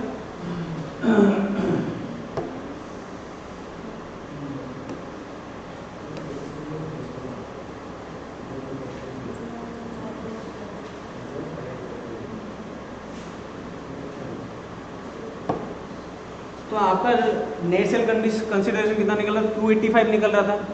फिर उसमें से आपको क्या माइनस करना था, नेटवर्थ माइनस करना था। नेटवर्थ आपका कितना निकल रहा था, अभी आपने लैंड का वैल्यू निकाला, स्टॉक का वैल्यू निकाला, अल्टीमेटली आपका कितना निकल रहा है, 270 निकल रहा था। किसका, आपका एसेट का। एसेट से फिर आपको लायबिलिटीज भी माइनस करना था। लायबिलिटीज क्या है आपका, 50 लाख का क्या था, आपका क्रेडिटर था, तो उसमें से आपने 270 से 50 लाख का क्रेडिटर को माइनस कर दिया, आपका पास कितना रह गया, 2,20,000 का नेटवर्थ रह गया। अभी इस 2,20,000 को आपको यहाँ से माइनस करना है, फिर उसका बाद में आपको कितना मिलेगा, 65 लाख का, वो क्या है आपका कैपिटल गेन हो गया आपका। ठीक है, लॉन्ग टर्म कैपिटल गेन किसलिए हुआ? क्योंकि उसने 5 साल से होल्ड करके रखा था उसको, उसका बाद में उसने सेल किया तो उसका लॉन्ग टर्म कैपिटल गेन हो गया। 3 साल से आपको होल्ड करना चाहिए था। आपको हम लोगों के अदर कैपिटल एसेट में कितना साल आपको? 12 मंथ्स, 24 मंथ्स और 36 मंथ्स। तो 36 मंथ से ज़्यादा आपने होल्ड करके रखा था इन भाई साहब को, सेल कर दिया, तो आपके लिए क्या हो गया? ये लॉन्ग टर्म कैपिटल गेन हो गया।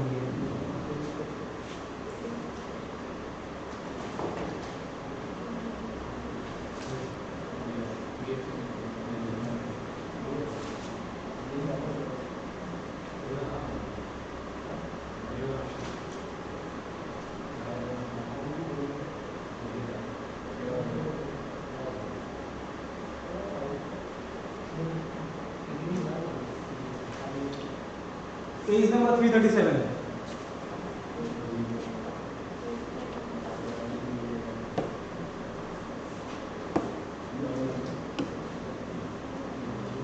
पेज नंबर 337 में आपको क्या देखना है? Capital gain in case of self generated assets.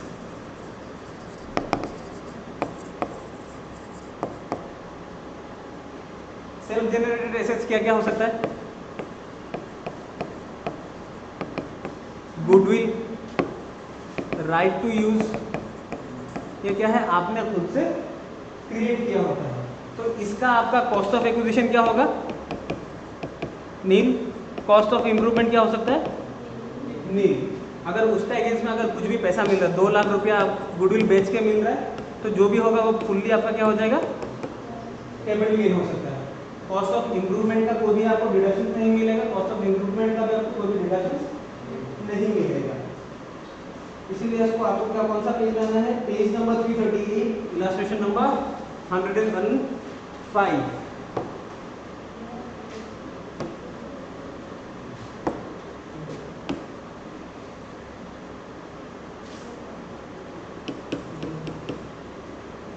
में कौन है? लीजा है। लीजा ने क्या किया? आपका ट्रांसफर कब क्या है? 2/5/2022 को ये सब एसेट्स को ट्रांसफर किया है। तो आपको कैपिटल गेन निकालना है फॉर दी असेसमेंट ईयर 23-24 आपको निकालना है। तो आपने पहले यहाँ पे क्या है? लैंड एक्वायर किया था, तो आपको पहले लैंड के लिए निकालिए, गुडविल और आपका राइट के लिए निकालना है। गुडविल क्या है? सेल्फ जनरेटिंग एसेट है या नहीं है? लैंड नहीं है। और tenancy right self generating asset होता है। तो आपको लैंड पहले आपने जो खरीदा था, पहले हम लोग को क्या निकालना रहता है? Sale consideration. आपने सेल कितना में किया है? 30 लाख में। लैंड आपने कितना में खरीदा है? बेचा कितना में है आपने? 30 लाख में बेचा है। फिर बाद में आपको क्या माइनस करना होता है? Transfer expenses. ट्रांसफर एक्सपेंसेस यहाँ पे कुछ है, brokerage paid on transfer at the rate 2%। तो आपका 30 लाख का 2% कितना होगा? 60,000। तो 60,000 आपने माइनस कर दिया, आपका पास क्या रह जाएगा? 2940 का net cell, net sale consideration रहेगी आपका पास। फिर उसका बाद आपने इसको कब खरीदा था? इस लैंड को 1976 में खरीदा था, मतलब बिफोर 2001 खरीदा था। तो आपको क्या मिलेगा? इंडेक्सेशन का बेनिफिट मिल सकता है। तो कॉस्ट ऑफ, यहाँ पे अभी हम कॉस्ट ऑफ एक्विजिशन रखा है, जहाँ जहाँ पे आपको इंडेक्सेशन चाहिए वो आप लोग को समझ में आ जाएगा, क्योंकि हमने वो इनटू डिवाइड किया होगा यहाँ पे। तो फिर यहाँ पे क्या है? आपका फेयर मार्केट वैल्यू देके रखा है कितना? 1 लाख। लैंड का फेयर मार्केट वैल्यू कितना है? 1 लाख। कॉस्ट कितना था? खरीदा कितने में था? 25,000। तो हम लोग इन दोनों में से विचएवर इज हायर को लेना पड़ेगा। Higher is 1 lakh divided by कितना से करेगा? CI कितना होगा? 100, क्योंकि 2001 एंड 2 का लेने का पड़ेगा। और अभी ट्रांसफर कौन सा ईयर में हो रहा है आपका? 22-23 में हो रहा है। तो 22-23 का कितना है? 3346। 1 है, तो इसका कितना वैल्यू निकलेगा? ये तो इजी है आपके लिए, 331,000 निकलना चाहिए। फिर उसका बाद में ये क्या हो गया? कॉस्ट ऑफ एक्विजिशन हो गया। कॉस्ट ऑफ इम्प्रूवमेंट आपका कुछ भी नहीं है, तो जो भी निकलेगा वो क्या हो गया आपका? 2,29,40,000 से 3,31,000, तो आपको क्या करना है? माइनस करना है। जो भी बचेगा वो आपका क्या हो गया? लॉन्ग टर्म, ये आपका लॉन्ग टर्म कैपिटल गेन है, ठीक है। फिर यहाँ पे हम लोग को किसको देखना था? गुडविल देख लेते हैं।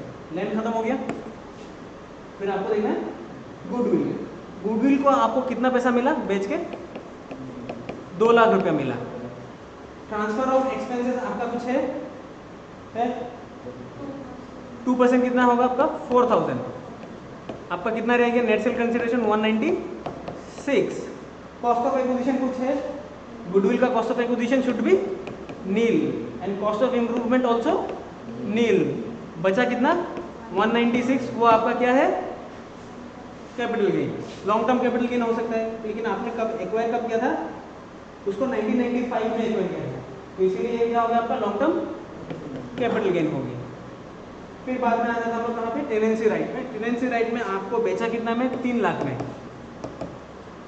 ट्रांसफर का एक्सपेंसेस कितना है? 2% है, मतलब आपका होगा 6,000।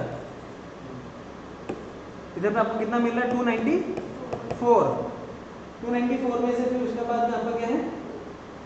फेयर मार्केट वैल्यू आपको पकड़ना है। टेनेंसी राइट का कोई भी फेयर मार्केट वैल्यू नहीं रहेगा। कॉस्ट ऑफ एक्विजिशन कुछ भी नहीं है, इंप्रूवमेंट भी कुछ भी नहीं है। 294 क्या है आपका? कैपिटल गेन है। अब ये लॉन्ग टर्म कैपिटल गेन है या शॉर्ट टर्म कैपिटल गेन है, ये कौन डिसाइड करेगा?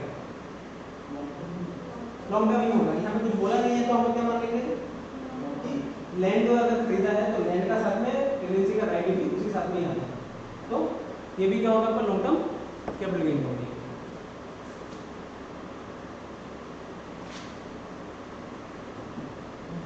यहाँ पे आप लोगों को क्या है? नेक्स्ट पेज में आपको देखना है capital gain in case of bonus share. Bonus share क्या है? आपको फ्री में मिलता है, उसके लिए आपको कोई भी खर्चा करना पड़ता है।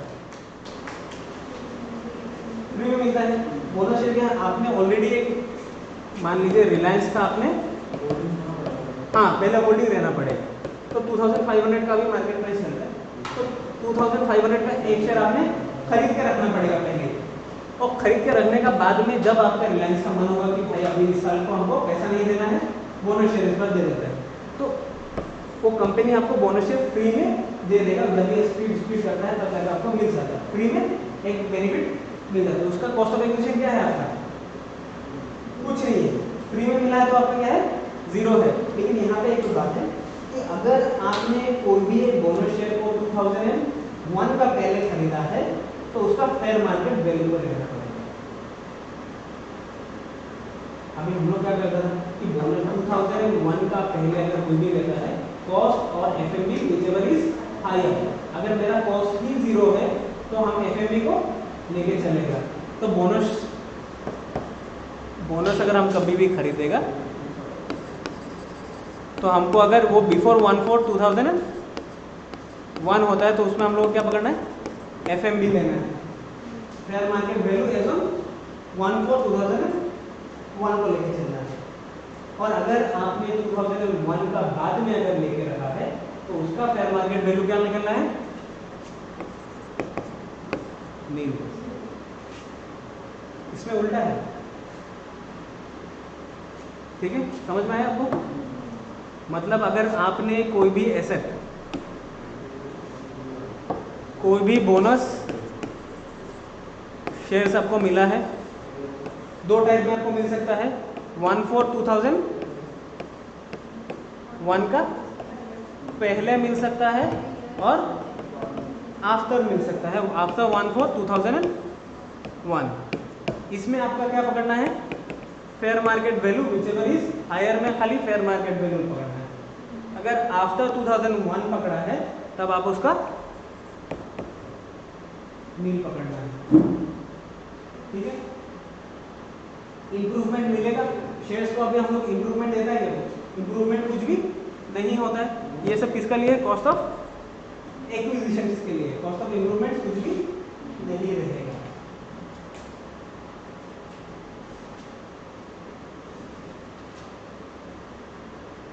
चलिए पेज नंबर 344। कोई भी digital asset, virtual digital asset का नाम सुना है आप लोगों ने? Page number 344।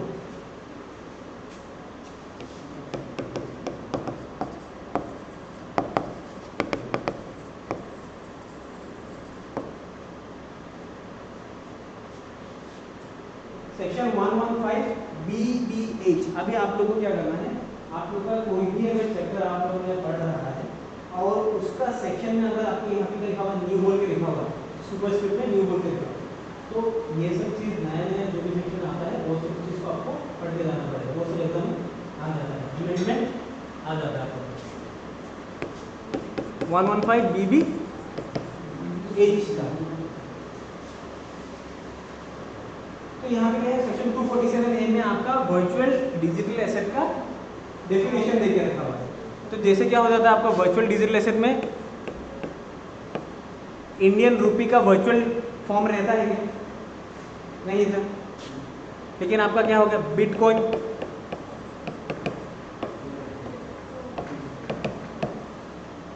फिर डॉज कॉइन था, कुत्ता वाला जो एक तो निकला था मुंह पे, वो क्या था आपका डॉज कॉइन था। और कुछ है?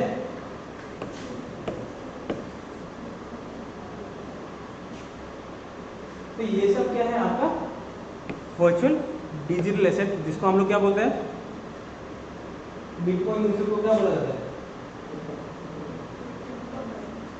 बिटकॉइन बोला जाता है।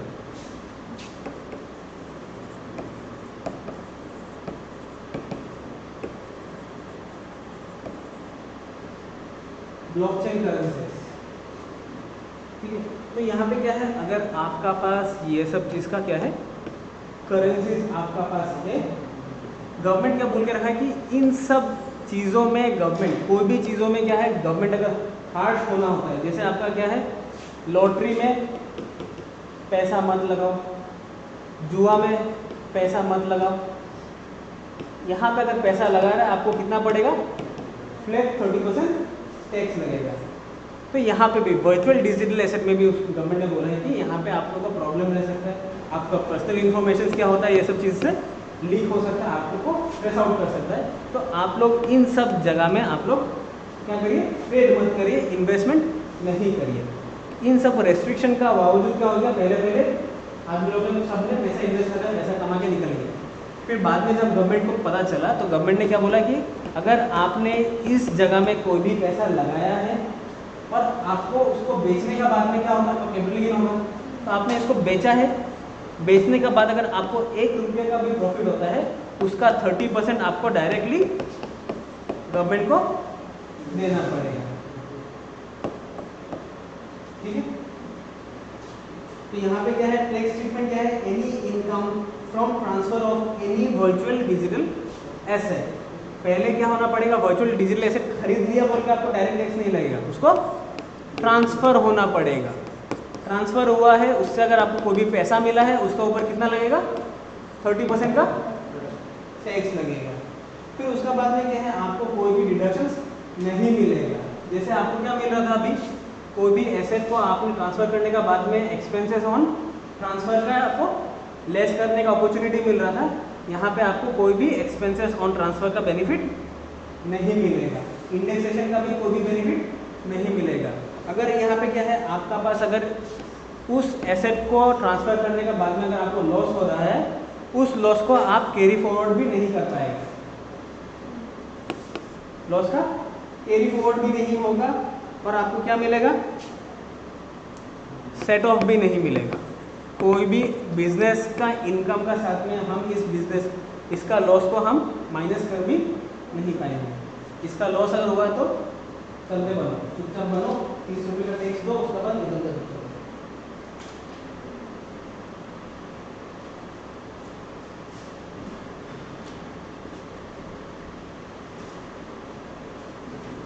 पेज नंबर आप आ जाइए अभी 352।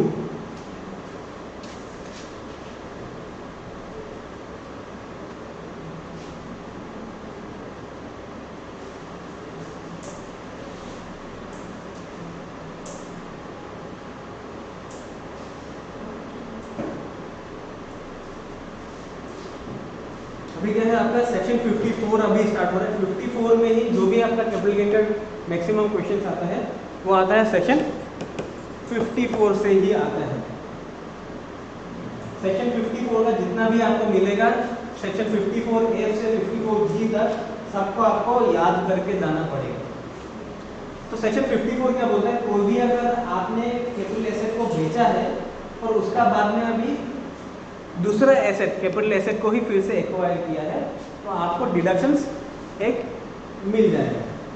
डिडक्शन कितना मिलेगा, अभी कंडीशन है कि आपने कोई एक हाउस प्रॉपर्टी बेचा होगा, फिर दूसरा हाउस प्रॉपर्टी खरीदना होगा, एग्रीकल्चर लैंड बेचा है फिर से दूसरा एग्रीकल्चरल लैंड खरीदना होगा। तो ये सब कंडीशंस अगर फुलफिल करेंगे तभी जाके आपका डिडक्शन भी मिलेगा और उसका कैपिटल गेन का भी डिडक्शंस मिल सकता है आपको।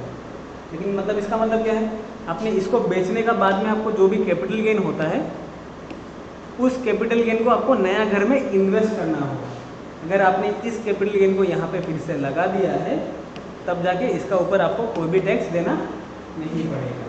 ये कौन बोल रहा है, सेक्शन 54 बोल रहा है। ठीक है, तो सेक्शन 54 में आपको क्या है, कोई भी एक इंडिविजुअल या HUF होना पड़ेगा। इसका मतलब क्या है, कोई भी एक रेसिडेंट होना पड़ेगा। अगर रेसिडेंट इंडिविजुअल है या HUF है, उन्होंने क्या किया, उनके पास क्या था, एक हाउस प्रॉपर्टी था, रेसिडेंशियल हाउस प्रॉपर्टी था, बिजनेस हाउस प्रॉपर्टी नहीं बोल रहे, कैसा रेसिडेंशियल हाउस प्रॉपर्टी था। उन्होंने एक हाउस प्रॉपर्टी बेचा, बेचने का बाद नया करके एक हाउस प्रॉपर्टी फिर से खरीद लिया, एक गया तो एक आया, तो फिर उसको क्या करना पड़ेगा, with in 1 year of transfer, before 1 year of transfer और आफ्टर 2 ईयर्स ऑफ ट्रांसफर आपको खरीदना पड़ेगा। मतलब आपने इस घर को जब भी बेचा होगा, बेचने का 1 साल पहले अगर इस घर को खरीद लिया है तब भी डिडक्शन मिलेगा। आप इस घर को खरीदने का 2 साल बाद में अगर आपने नया घर खरीदा है तब भी आपको डिडक्शन मिलेगा।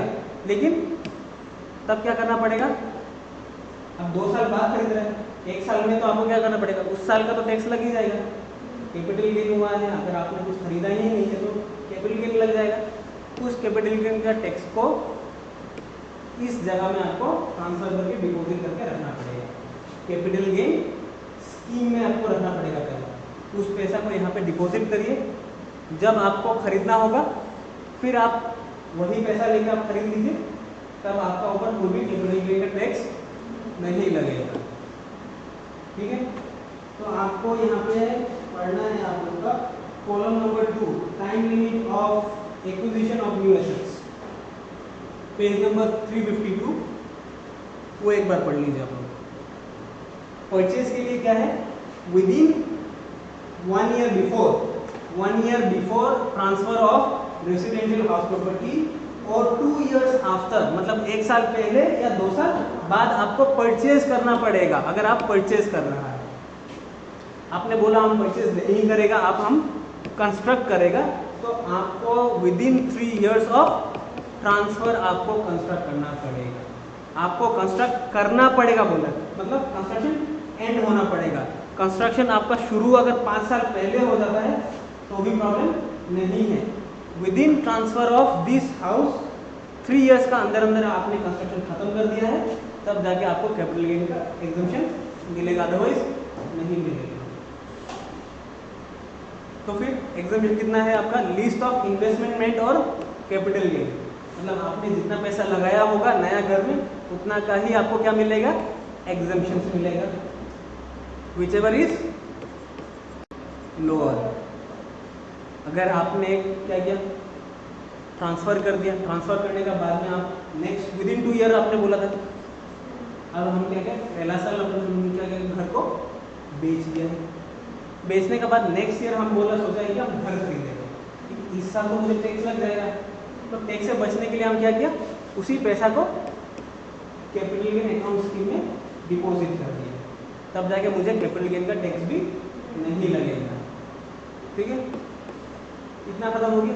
फिर क्या हो गया, आपका पास नया घर आपने ट्रांसफर करने का बाद में नया घर आपने खरीद कर रख दिया है और उसी नया घर को आपने 3 साल का अंदर आपने फिर से बेच दिया है, मतलब आपका कैपिटल गेन का कूलिंग पीरियड कितना है, 3 साल। मतलब आप इस घर को अगर बनाया है, नया घर को आपने खरीदा है, उस नया घर को आपका साथ छेड़खानी कब तक नहीं करना है? 3 साल तक आपको छेड़खानी नहीं करना है, बेचना नहीं है। अगर आपने 3 साल का अंदर अंदर उसको बेच दिया है, जितना भी कैपिटल गेन आपने क्लेम किया था उसी को फिर से टैक्स में देगा। ठीक है, कितना समझ में आ गया? चलिए अभी हम एग्जांपल करेंगे इसका।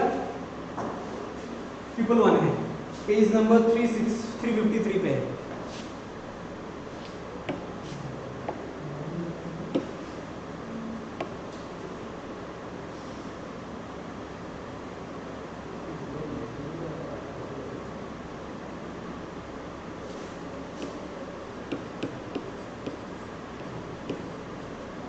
क्या है आपका पास? सिद्धार्थ है। तो सिद्धार्थ भाई साहब का पास क्या है? एक रेसिडेंशियल हाउस प्रॉपर्टी है। तो सेक्शन 54 क्या बोलना था कि आपका पास एक रेसिडेंशियल हाउस प्रॉपर्टी रहना पड़ेगा। इनका पास रेसिडेंशियल हाउस प्रॉपर्टी है। फिर बाद में क्या है, उसका ऊपर house property tax payable under section 24 दे रहा है। मतलब अगर आपका पास रेसिडेंशियल हाउस प्रॉपर्टी है तभी जाके आपका पास इसका बेनिफिट मिल सकता है। अगर हाउस प्रॉपर्टी में टैक्सेबल नहीं हुआ तो आपको इसका बेनिफिट नहीं मिलेगा। तो सच प्रॉपर्टी वाज एक्वायर्ड ऑन, इसको एक्वायर कब किया था आपने? 12/8/2005 में एक्वायर किया था। और कितना में एक्वायर किया था आपने? 2 लाख में। और उसी को आपने सेल कितना में खरीदा है? ये परचेज हुआ है और आपने इसको सेल किया है कितना में? 25 लाख में। कब किया है? 1/3/23। और फिर आपने इसको जब सेल किया है, सेल करने के बाद में आपको क्या करना पड़ेगा? नया एक परचेज करना पड़ेगा। तो नया एक को आपने परचेज कब किया है? 31 विद इन कितना में आप खरीद लिया है?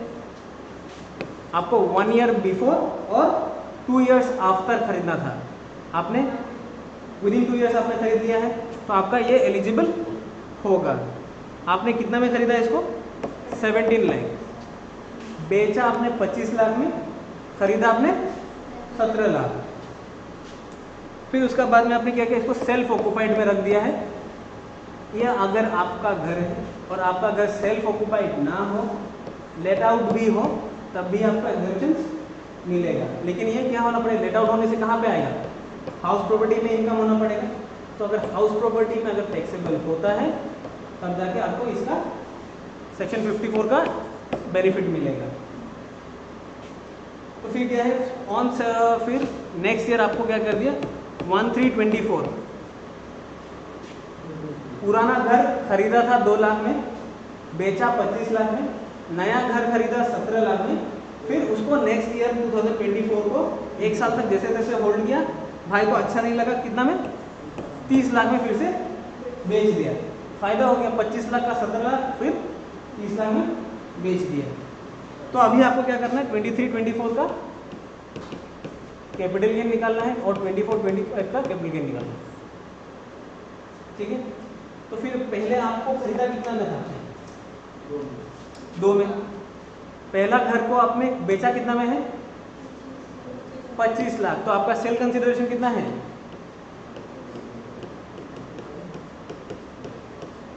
कैपिटल गेन किसका ऊपर लगता है? सेल में लगता है। आपने सेल किसको किया था? पहला वाला घर को सेल किया था। ये आपका फर्स्ट, ये आपका फर्स्ट, ये आपका सेकेंड सेल था। ठीक है, तो फर्स्ट हाउस को आपने जब सेल किया था आपको कितना मिला था?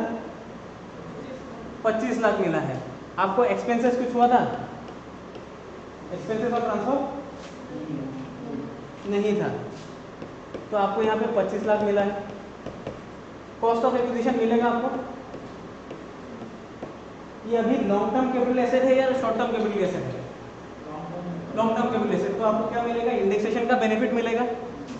तो 2 लाख का सामान था, इंडेक्सेशन किसका पकड़ना है? 2005-6 का। 5-6 का CII का पेज दिखा निकालिए। CII कितना था 2005 का?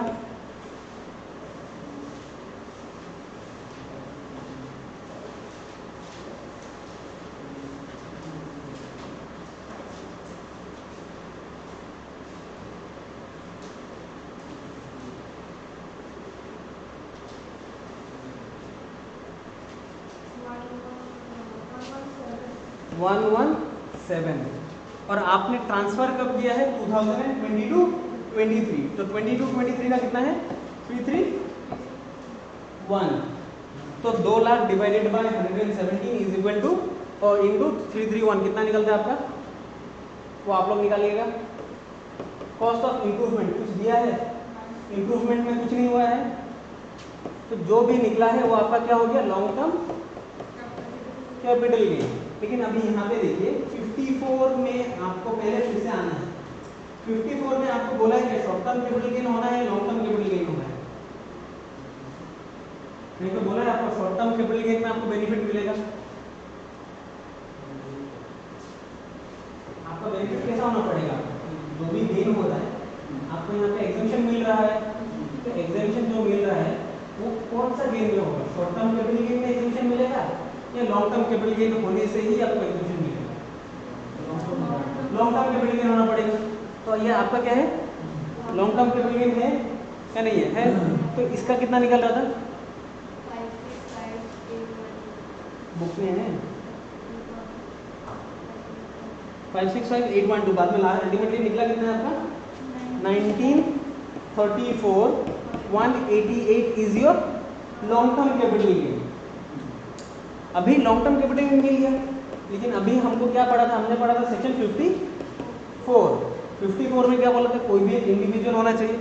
ये भाई साहब इंडिविजुअल है, रेसिडेंशियल हाउस प्रॉपर्टी होना चाहिए, ये भी रेसिडेंशियल हाउस प्रॉपर्टी है। विद इन 1 ईयर अगर सेल करने का बाद में अगर खरीदना चाहिए, खरीद लिया, तीनों कंडीशन फुलफिल किया है, तो उनको क्या मिलना चाहिए अमाउंट ऑफ इन्वेस्टमेंट और capital gain which ever is lower का बेनिफिट मिलना चाहिए।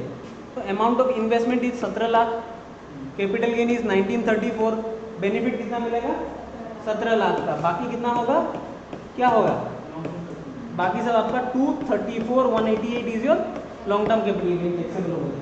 तो कौन सा साल 22-23 में ही टैक्सेबल हो जाएगा, ठीक है।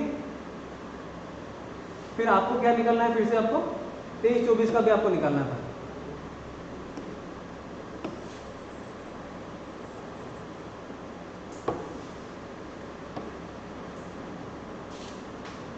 फिर आपने इसको कितना में बेचा है, सेकंड वाला घर को कितना में बेचा है 30 लाख में बेचा है। खर्चा कुछ नहीं था आपका, ट्रांसफर कुछ हुआ था नहीं हुआ। फिर आपको इंडेक्सेशन का बेनिफिट मिलेगा नहीं मिलेगा, क्योंकि आपको कोई भी लैंड एंड बिल्डिंग को आपको कितना साल होल्ड करना चाहिए 24 मंथ्स या 36 मंथ्स या 12 months. Normally long term asset, long term capital asset, short term capital asset अगर आपको डिसाइड करना है तो आपको कितना साल कितना महीना होल्ड करना था 12 मंथ्स 24 36 24 मंथ्स। आपने इसको 24 मंथ्स होल्ड किया है, नया घर खरीदा इतना में, बेचा इतना में, कितना महीना आपने होल्ड किया है 11 मंथ्स आपने होल्ड किया है, तो आपका ये शॉर्ट टर्म कैपिटल गेन होगा। तो आपने कॉस्ट ऑफ एक्विजिशन कितना था इसका, कितना था, कितना में खरीदा था इस घर को 17 लाख में। आपका कितना रह गया प्रॉफिट, कितना मिला आपको 13 लाख का। कहाँ से मिला आपको 13 लाख का,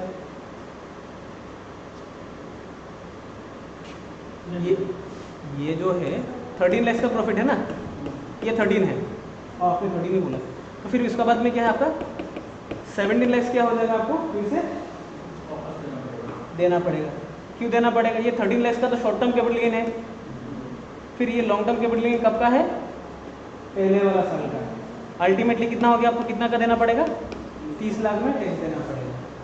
ये 17 लाख इसलिए राइट एफ बैक हो गया था क्योंकि आपने 3 साल का अंदर अपने घर को फिर से बेच दिया है, तो जितना का एग्जेम्पशन लिया था वो एग्जेम्पशन फिर से ऐड हो जाएगा और उसमें आपको टैक्स देना पड़ेगा, ठीक है।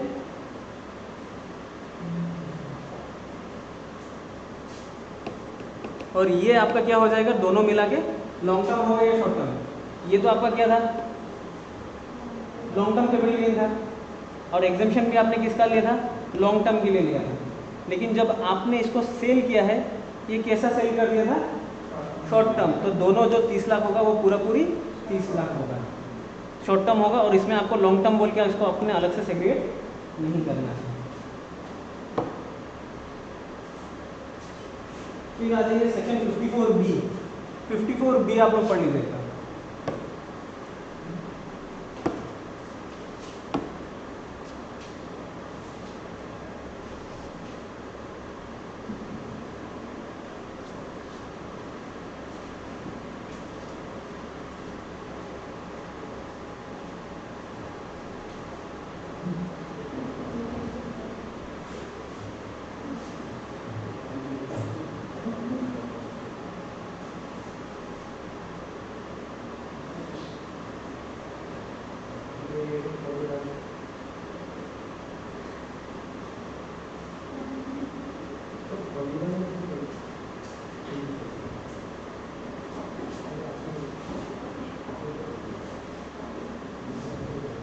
फिफ्टी फोर बी में अभी क्या बोला है कि कोई भी एक इंडिविजुअल या एचयूएफ होना पड़ेगा और उनको ट्रांसफर या मतलब सेल क्या करना पड़ेगा, अर्बन एग्रीकल्चरल लैंड को आपको ट्रांसफर करना पड़ेगा।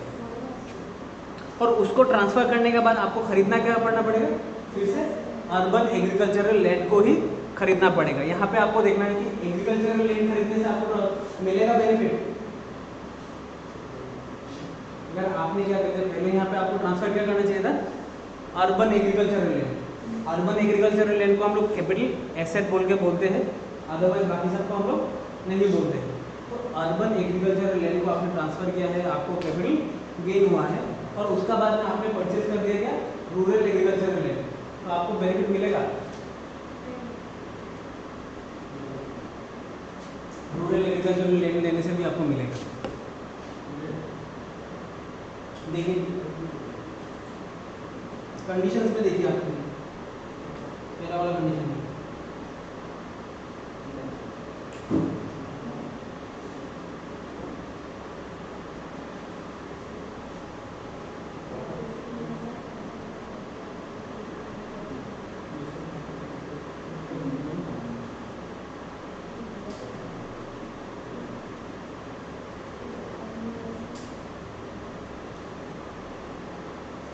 मिला है आपको।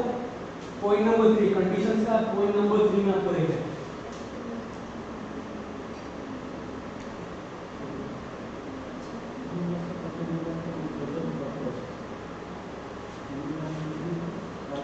SSC must purchase a new land for agricultural purpose बोल के रख दिया है। The new land may be of urban area और रूरल एरिया। तो नया लैंड आपका क्या हो सकता है, एग्रीकल्चरल होने से भी आपको मिलेगा,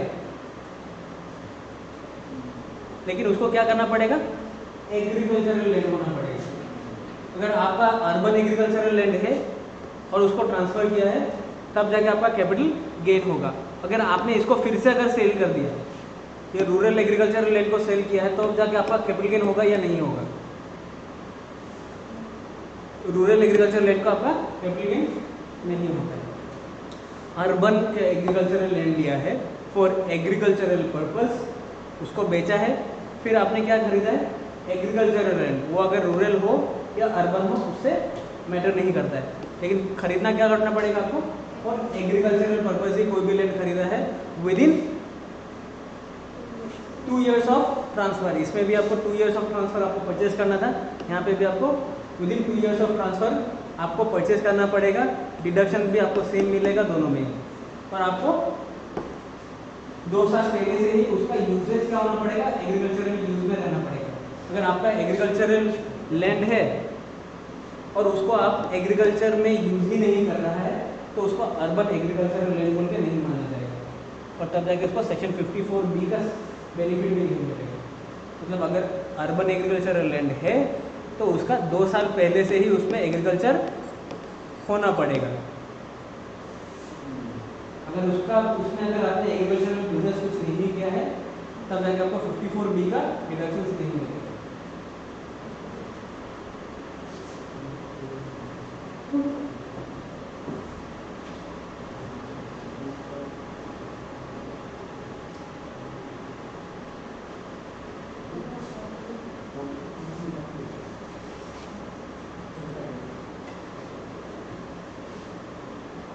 पेज 368 में आ जाइए।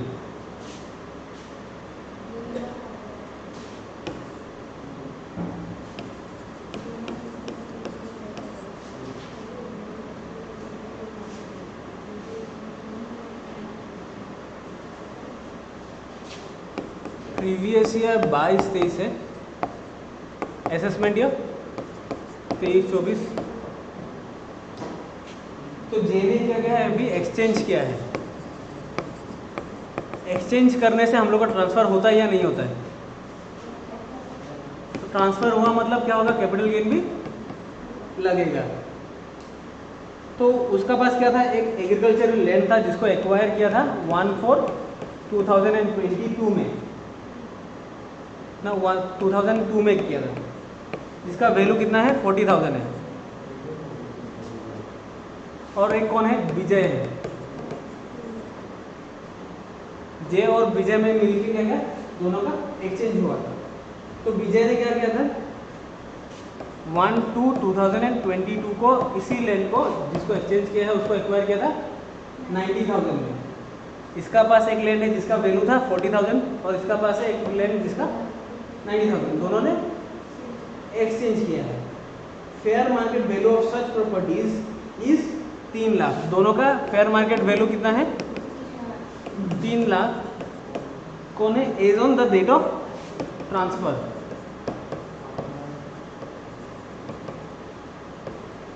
ठीक है। तो फिर यहाँ पे क्या है, आपको बोलना है कि कैपिटल गेन लगाना है assuming that the both lands are situated in urban land. अगर अर्बन होता है तो आपका क्या होगा, कैपिटल गेन लगेगा। तो पहले आपको जे का निकालना है। सेल कंसिडरेशन कितना मिला है उनको, बेचा कितना में उन्होंने, 3 लाख में से लिया। फेयर मार्केट वैल्यू कितना था आपका, 3 लाख था। तो उन्होंने दोनों ने कितना में, 3 लाख में सेल किया। Expenses on transfer is nil. Net sale consideration आपका 3 लाख आ गया। फिर आपका क्या आ जाएगा, कॉस्ट ऑफ एक्विजिशन। अभी जे ने एक्वायर कब किया था, 2002 में। 2002 में अगर एक्वायर किया है तो इंडेक्सेशन का बेनिफिट मिलेगा। तो 40,000 डिवाइडेड बाय कितना होगा, 2002 का सी है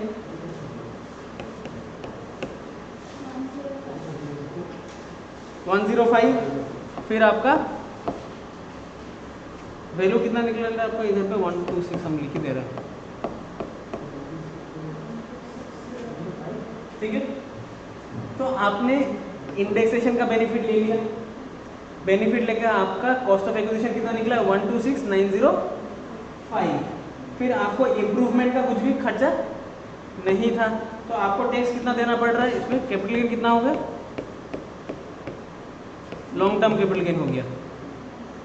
किनका हुआ है, जे का। लेकिन अभी जे को जब मिला है, अभी विजय को क्या होगा, विजय ने भी 3 लाख रुपए लिया था।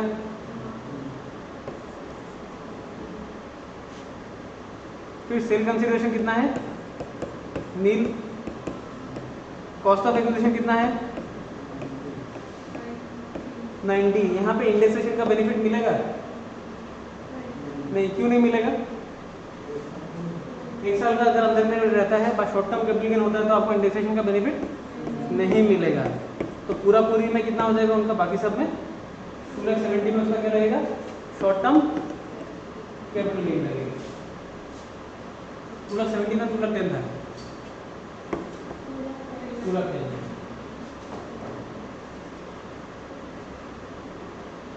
ठीक है। तो अभी आप लोग फिर से 54B को देखें, उसमें अगर प्रॉब्लम है तो हो जाएगी।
चलिए 54D में आ जाते हैं। 54D में क्या है, कोई भी एसएससी अगर होता है, कोई भी एसएससी में मतलब क्या है, खाली अभी यहाँ पे पहले वाला किसको मिल रहा था, 2 इंडिविजुअल और एचयूएफ को मिल रहा था, अभी यहाँ पे सबको मिलेगा। लेकिन सबको जो कब मिलेगा, अगर आपने क्या है, क्या सेल किया है, compulsory acquisition of land and building forming part of industrial undertaking. मतलब क्या है, आपका पास कोई भी एक बिजनेस था और उसको क्या कर दिया, रोड बनाने के लिए गवर्नमेंट ने क्या किया, उसी बिजनेस को कंपल्सरीली एक्वायर कर लिया है, कंपल्सरीली एक्वायर किया है, और फिर आपने जो भी पैसा मिला है गवर्नमेंट से, उसी पैसा से आपने लैंड एंड बिल्डिंग फिर से खरीदा है, और खरीद के फिर से क्या किया, इंडस्ट्रियल बिजनेस ही कुछ डेवलप किया है। पहले आपका पास क्या होना पड़ेगा, कंपल्सरी एक्विजिशन होना पड़ेगा। कंपल्सरी एक्विजिशन कौन करेगा, गवर्नमेंट करेगा। लेकिन गवर्नमेंट जो भी करेगा, इंडस्ट्रियल कंपल्सरी एक्विजिशन क्या होना पड़ेगा, पहले इंडस्ट्रियल अंडरटेकिंग आपका पास रहना पड़ेगा। आपका पास इंडस्ट्रियल अंडरटेकिंग था, उसको कंपल्सरीली एक्वायर किया था गवर्नमेंट ने, फिर आपने बेचा, बेचने का बाद गवर्नमेंट को बेचने के बाद आपने फिर से लैंड एंड बिल्डिंग खरीदा है, और लैंड एंड बिल्डिंग खरीदने के बाद में आपने इंडस्ट्री फिर से सेटअप किया है, तो आपको 54D का डिडक्शंस का एग्जम्पशन मिलेगा। लेकिन आपको क्या करना पड़ेगा, with in 3 years of transfer आपको फिर से उसको बनाना पड़ेगा। मतलब ये जो लैंड एंड बिल्डिंग आपने खरीदा है, उसको 3 साल के अंदर अंदर आपको खरीद के स्टार्ट करना पड़ेगा, ठीक है। फिर आपका जो भी इंडस्ट्रियल अंडरटेकिंग था, वो इंडस्ट्रियल अंडरटेकिंग था बोल के आपको प्रूफ करने के लिए 2 साल पहले से ही चल रहा है बोल के दिखाना पड़ेगा। जैसे आपका एग्रीकल्चरल लैंड का इस एग्जाम्पशन लेने के लिए आपको 2 साल का प्रूफ देना पड़ेगा, इसमें भी आपको 2 साल का प्रूफ देना पड़ेगा। डिडक्शन में भी सेम ही है आपका। फिर आपका क्या है, 54EC आ जाता है। 54EC बोलते हैं कोई भी एसएससी अगर कोई भी लॉन्ग टर्म कैपिटल एसेट, कोई भी लॉन्ग टर्म एसेट, यहाँ पे अभी एसेट का कोई भी डेफिनेशन नहीं दिया है। जैसे पहले क्या था, आपका रेसिडेंशियल हाउस प्रॉपर्टी था, अर्बन एग्रीकल्चरल लैंड सेल करना था, इंडस्ट्रियल अंडरटेकिंग आपको सेल करना था। यहाँ पे कोई भी लॉन्ग टर्म एसेट को आपको सेल करना है, लैंड बिल्डिंग या बोथ, अगर कोई भी चीज़ आप अगर सेल कर रहा है, और उसका बाद में आपने क्या खरीदा है, NHAI का बॉन्ड खरीदा है, national highway authority of India का बॉन्ड खरीदा है, rural electrification corporation of India का आपने क्या कर दिया, बॉन्ड खरीद के रखा है, तब भी आपको क्या मिलेगा, उसको डिडक्शन मिल जाएगा। कोई भी एसेट आपने बेचा है, बेच के आपके गवर्नमेंट का ये सब बॉन्ड खरीद के रखा है, तो गवर्नमेंट को पैसा मिला, तो गवर्नमेंट क्या बोला, हम खुश हुआ, हम आपको डिडक्शंस दे देगा। लेकिन ये डिडक्शंस मिलने के लिए आपको with in 6 months of transfer आपको ये सब पैसा डिपॉजिट करना पड़ेगा। कोई भी कैपिटल एसेट हुआ होगा, इसको बेच के अगर कोई भी कैपिटल गेन हुआ होगा, उसी पैसा को आपको विद इन 6 months आपको डिपॉजिट करना पड़ेगा। कहाँ पे, इन बॉन्ड्स में, तब जाके आपको डिडक्शंस मिलेगा। डिडक्शन कितना मिलेगा, अप टू 50 लाख, उससे ज़्यादा नहीं मिलेगा। रेसिडेंशियल हाउस प्रॉपर्टी में भी आपका रेस्ट्रिक्शन नहीं है। रेसिडेंशियल हाउस प्रॉपर्टी आपने ट्रांसफर किया है, ट्रांसफर करने के बाद में आपने नया रेसिडेंशियल हाउस प्रॉपर्टी खरीदा है, तब भी आपको 2 करोड़ का कैपिटल गेन का ही रेस्ट्रिक्शन है। उससे ज़्यादा अगर आपको कैपिटल गेन होता है तब आपको नहीं मिलेगा। तो यहाँ पे रेस्ट्रिक्शन कितना है, 50 लाख। अगर आपको अगर 75 लाख का अगर मिल रहा है, कैपिटल गेन हुआ है, तो आपको 50 लाख का ही मिलेगा, बाकी 25 लाख में आपको टैक्स देना पड़ेगा। सेम 54EE अगर है, आपने क्या कर दिया, कोई भी लॉन्ग टर्म कैपिटल एसेट है, उसको ट्रांसफर किया है ऑन और आफ्टर इतना में, और आपने नोटिफाइड स्पेसिफाइड फंड में आपने पैसा लगाया है विद इन 6 months सेम, तो आपको 50 लाख का फिर से एग्जम्पशन मिल जाएगा।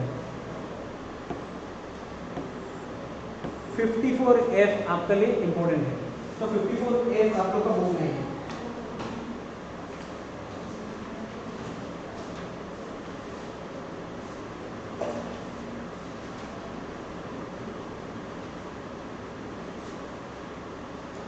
F में क्या है, कोई भी इंडिविजुअल HUF है, उन्होंने क्या कर दिया, कोई भी एक लॉन्ग टर्म कैपिटल एसेट को other than house property, other than house property मतलब क्या, 54 में आपको हाउस प्रॉपर्टी का बेनिफिट मिल चुका है। उसका बाद में अगर कोई भी एसेट है, उसको अगर आपने बेचा है, उसको बेच के आपने फिर से क्या खरीदा है, हाउस प्रॉपर्टी खरीदा है। 54 बोला था हाउस प्रॉपर्टी बेच के हाउस प्रॉपर्टी खरीदो, यहाँ पे बोल रहे हैं कोई भी लॉन्ग टर्म कैपिटल एसेट को बेच के हाउस प्रॉपर्टी खरीदो, फिर से within 1 year of, before 1 year of transfer और विदिन 2 ईयर्स ऑफ ट्रांसफर। अगर परचेज कर रहा है, कंस्ट्रक्शन कर रहा है, विदिन 3 ईयर्स आपको कंस्ट्रक्शन कंप्लीट करना पड़ेगा, फिर आपको कैपिटल गेन भी मिल जाएगा। लेकिन आपको क्या होना पड़ेगा, कंडीशन क्या है, आपका पास खाली एक ही रेजिडेंशियल हाउस प्रॉपर्टी रहना पड़ेगा पहले।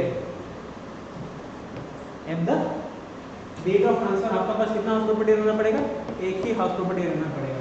उसमें आपको हाउस प्रॉपर्टी का ट्रांसफर के टाइम में कोई भी हाउस प्रॉपर्टी का होल्डिंग का बारे में कोई भी रेस्ट्रिक्शंस नहीं था।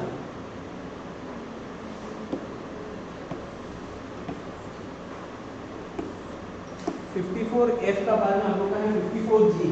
54G आप लोग का बुक में देखिए,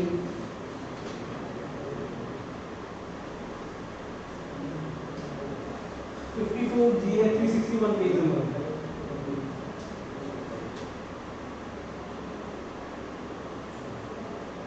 इसमें भी क्या है, सेम है आपका। एसएससी का पास क्या होना पड़ेगा, सभी एसएससी को मिलेगा। इंडस्ट्रियल अंडरटेकिंग आपका पास होना पड़ेगा। आपका क्या है, कोई भी machinery, plant and building, land right है, अगर आपने क्या कर रहा है उसको ट्रांसफर कर रहा है, और उसको ट्रांसफर करने के बाद में आपने क्या किया है, नया करके एक इंडस्ट्रियल अंडरटेकिंग फिर से सेटअप किया, जो भी आपका पहले से था, तो उसको आपका इंडस्ट्रियल अंडरटेकिंग को लॉन्ग टर्म कैपिटल एसेट को ट्रांसफर करके नया करके आपने क्या किया है, इंडस्ट्रियल अंडरटेकिंग सेटअप किया है, तब भी आपको क्या मिलेगा, एक्सेप्शन मिलेगा अंडर 54G। आपको विदिन 1 ईयर और विदिन 3 इयर्स ऑफ ट्रांसफर आपको इन्वेस्टमेंट करना पड़ेगा।